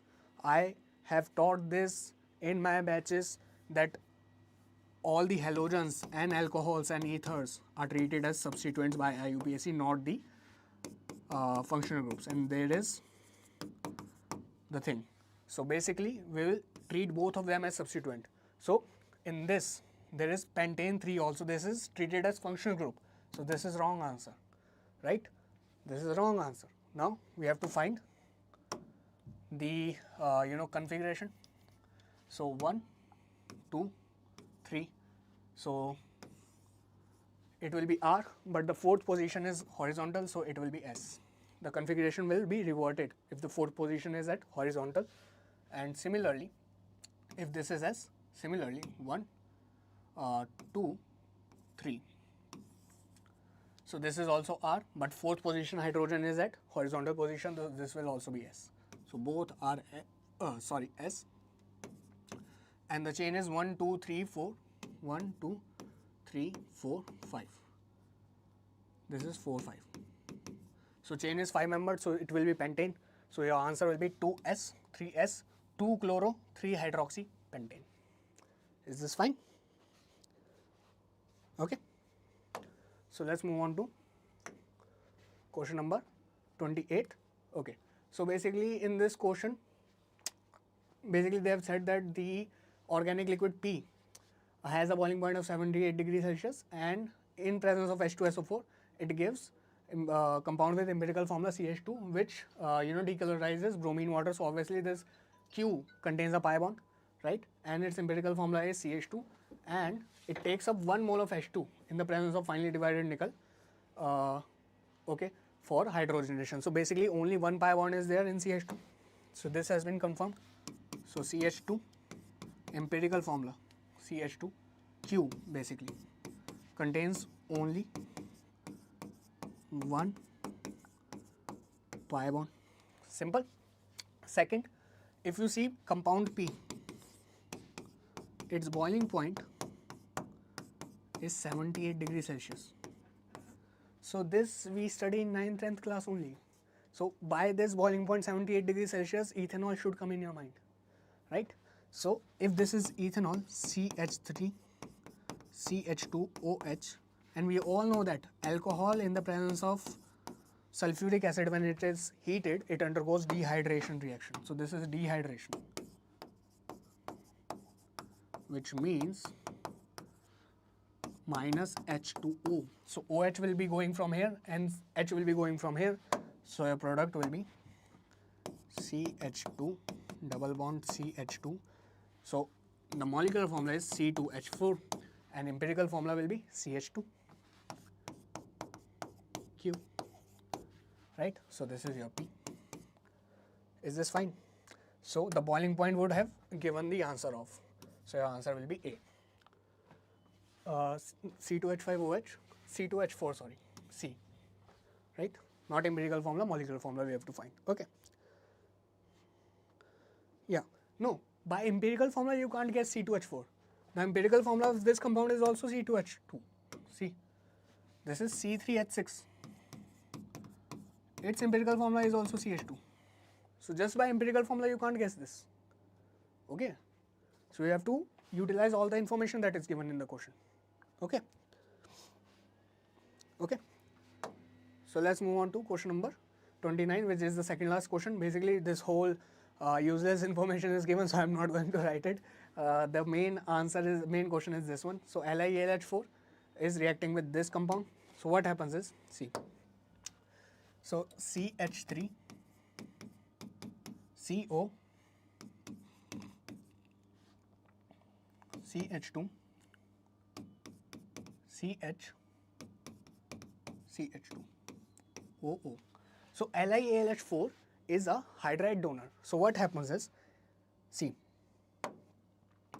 what is the role of Li plus? So Li plus bonds or interacts with this oxygen lone pair and obviously with this oxygen lone pair. So if it interacts with this oxygen lone pair, this oxygen will then pull more electron from carbon, similarly from these carbon. So these carbons will become more electrophilic. That is the role of lithium plus. Secondly, H minus will be given by AlH4. So here AlH4 will give H minus, which will attack on this carbon as well as on this carbon. Why this carbon? Why not this carbon? Because this is unactivated epoxide ring. So this ring is non-activated epoxide. So it opens via SN2 mechanism. Why? See, if this is epoxide, right? So here, if it is activated, which means if oxygen has taken H or some electrophile or something, there is a positive charge on oxygen. So this group, this whole group, this group, see, so this is ROH group if you see. So this ROH group is a good leaving group, and if good leaving group is present in the molecule, it opens via SN1 like mechanism, not SN1 but SN1 like mechanism. But here it is non-activated. So this is the group that is going to leave is RO minus. So this is not a good leaving group. RO minus is not a good leaving group. So if the leaving group is not good, the ring opening happens via SN2 mechanism, and at SN2 mechanism, the nucleophile attacks at less substituted carbon. So here less substituted carbon is this one. This carbon is more substituted. It has two carbons attached to it, if you see. So ring opening will happen from this side, okay, and this will also open up, and there is D2O. So D2O, from D2O it will take D and it will also take D. So your answer will be, so D will be here and similarly D will be here. This is looking like O. So this answer will be OD and OD. Are you able to understand what is happening? आज मुझे बहुत डर लग रहा है मेरा कोई exam नहीं होगा, मॉक में अच्छा नहीं आया है और सारे करियर बेकार लग रहे हैं, ऐसा लग रहा है कुछ नहीं कर पाऊँगा लाइफ में. Krish, the point is we all go through that point and we all go through that phase, but the only option we have is we have to just go on and go on in life. Okay, if you see in the world, the people who are more successful, who are a lot of success, there are a lot of successful people, and if you see those successful people, you will see one pattern in them. They just don't give up. They are not per se very talented people, they are not geniuses or something like that. One thing that they have is never give up attitude and consistency. So if you will do that, I know it feels like giving up, but don't. 3 months are there. Just put your hard work, put your 100%, and let it be. Let the universe decide your fate. Don't worry. But the point is, your hard work is in your hand. Result is not in your hand, but your hard work is in your hand, right? So you can do the hard work and let the universe decide what is going to happen. Okay. So with this, let's move on to last question of this exam, which was a very tough question. I personally chose this question because there should be one question such like that. The point is, in this question you have to identify the name of compound P and the number of moles of periodic acid. I call it as periodic acid because the spelling is same, right? The point is, periodic acid oxidizes vicinal alcohols or vicinal diols like this.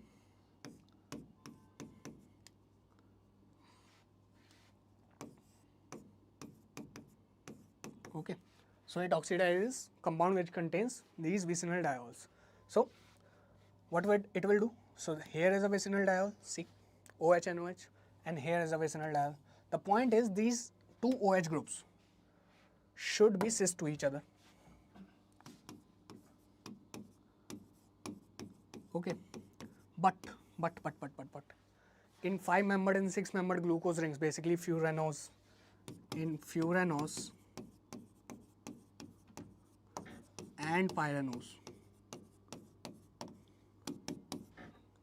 there is ring flexibility. See, this OH and this OH, these OH are opposite to each other. See, if this is an OH, then this will be another OH. Okay, the point is, there is ring flexibility. There is a 5-membered ring, 1, 2, 3, 4, 5. So this is furanose ring. So in furanose ring, there is ring flexibility. So this bond can rotate a bit. Okay, I'm not saying that if they are opposite to each other, they will come parallel to each other like this. I'm not saying this. But if they are opposite to each other, they can at least come at some angle, which can help this HiO4 to make the successful intermediate. And that happens. That is experimental proof. Okay, why? Because there is a ring flexibility. If this would have been 4-membered or 3-membered ring, then ring is not that much flexible. Okay, so you have to understand this. So because of this ring flexibility, even trans vicinal diols are oxidized. You have to understand the thing. Okay, so this will also be oxidized. So this will be converted into CHO and this will be converted into CHO. Even though they are trans, because of this ring flexibility, there can be a bit of bond rotation. Even though they won't become parallel, the dihedral angle won't become 0 degree as in cis diols, but the bond angle will become such that they can form the intermediate successfully. That happens. Similarly, this becomes CHO and this becomes CH2O.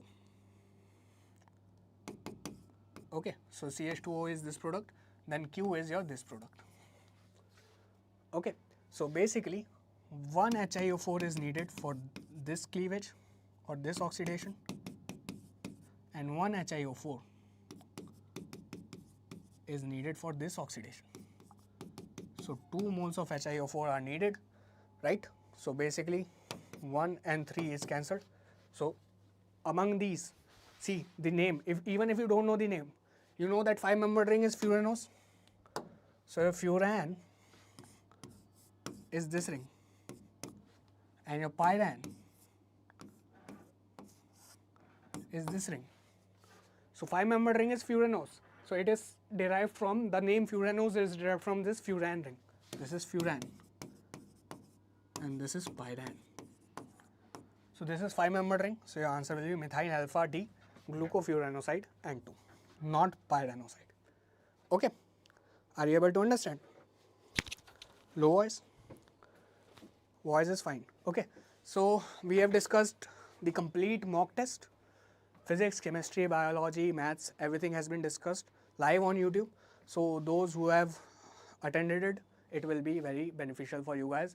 And so we'll just end this session with the things that, see, so basically, first of all you have to do is, those of you who have not downloaded Class Plus app, okay, you have to download it, okay, and you have to register with SciAstra, okay, and in the free material section you will find a lot of free materials, okay, just like your free PYQs and free your crash course as well, your test series as well. You will find a lot of materials. Okay, so there are some discount coupons that you can apply. Just like the discount coupon is Gold 10, so you can get 10% discount on all the materials that are on your Class Plus with SciAstra, and it will be beneficial for you guys, right? And basically the mega mock. Okay, so this was mega mock for IIT. Similarly, we will be conducting mega mock for NEST as well on 25th of March only, which means next Wednesday. Okay, and similar to this discussion, we will do the discussion for NEST mega mock on the next day. Okay, and we will discuss each and every part, of the physics, chemistry, maths, and bio, right? So basically, we should end this session. And don't forget to download the SciAstra app, don't forget to download the Class Plus app, and if you want to buy anything, just use the coupon codes like Gold10 to get the 10% discount on all the materials. And I have told you about the NEST Mega Mock and this coupon code that I will just tell you. Okay, so wait a second. So this Gold10 coupon code, wait.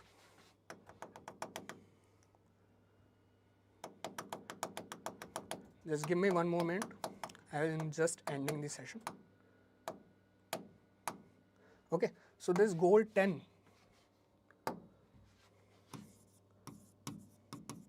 coupon code is for your Hindi channel, Hindi material. Okay, and this no, English. Yeah, so for English, Gold10 is your coupon code and Rise10 is for your Hindi material. Okay, so you can use these separate English, Hindi plus English. Okay, English. So you can use these separate codes. Okay, if you are going to buy these separate materials. Okay, for that you have to download our SciAstra app and you have to also subscribe to our YouTube channels for all the notifications and all the new things that are going to happen. And there will be mega mock, NEST mega mock on next 25th, next Wednesday, and there will be discussion on 26th regarding that mega mock. Okay, so we are going to end this session, right? So just take care, guys. Be happy. Okay, bye bye.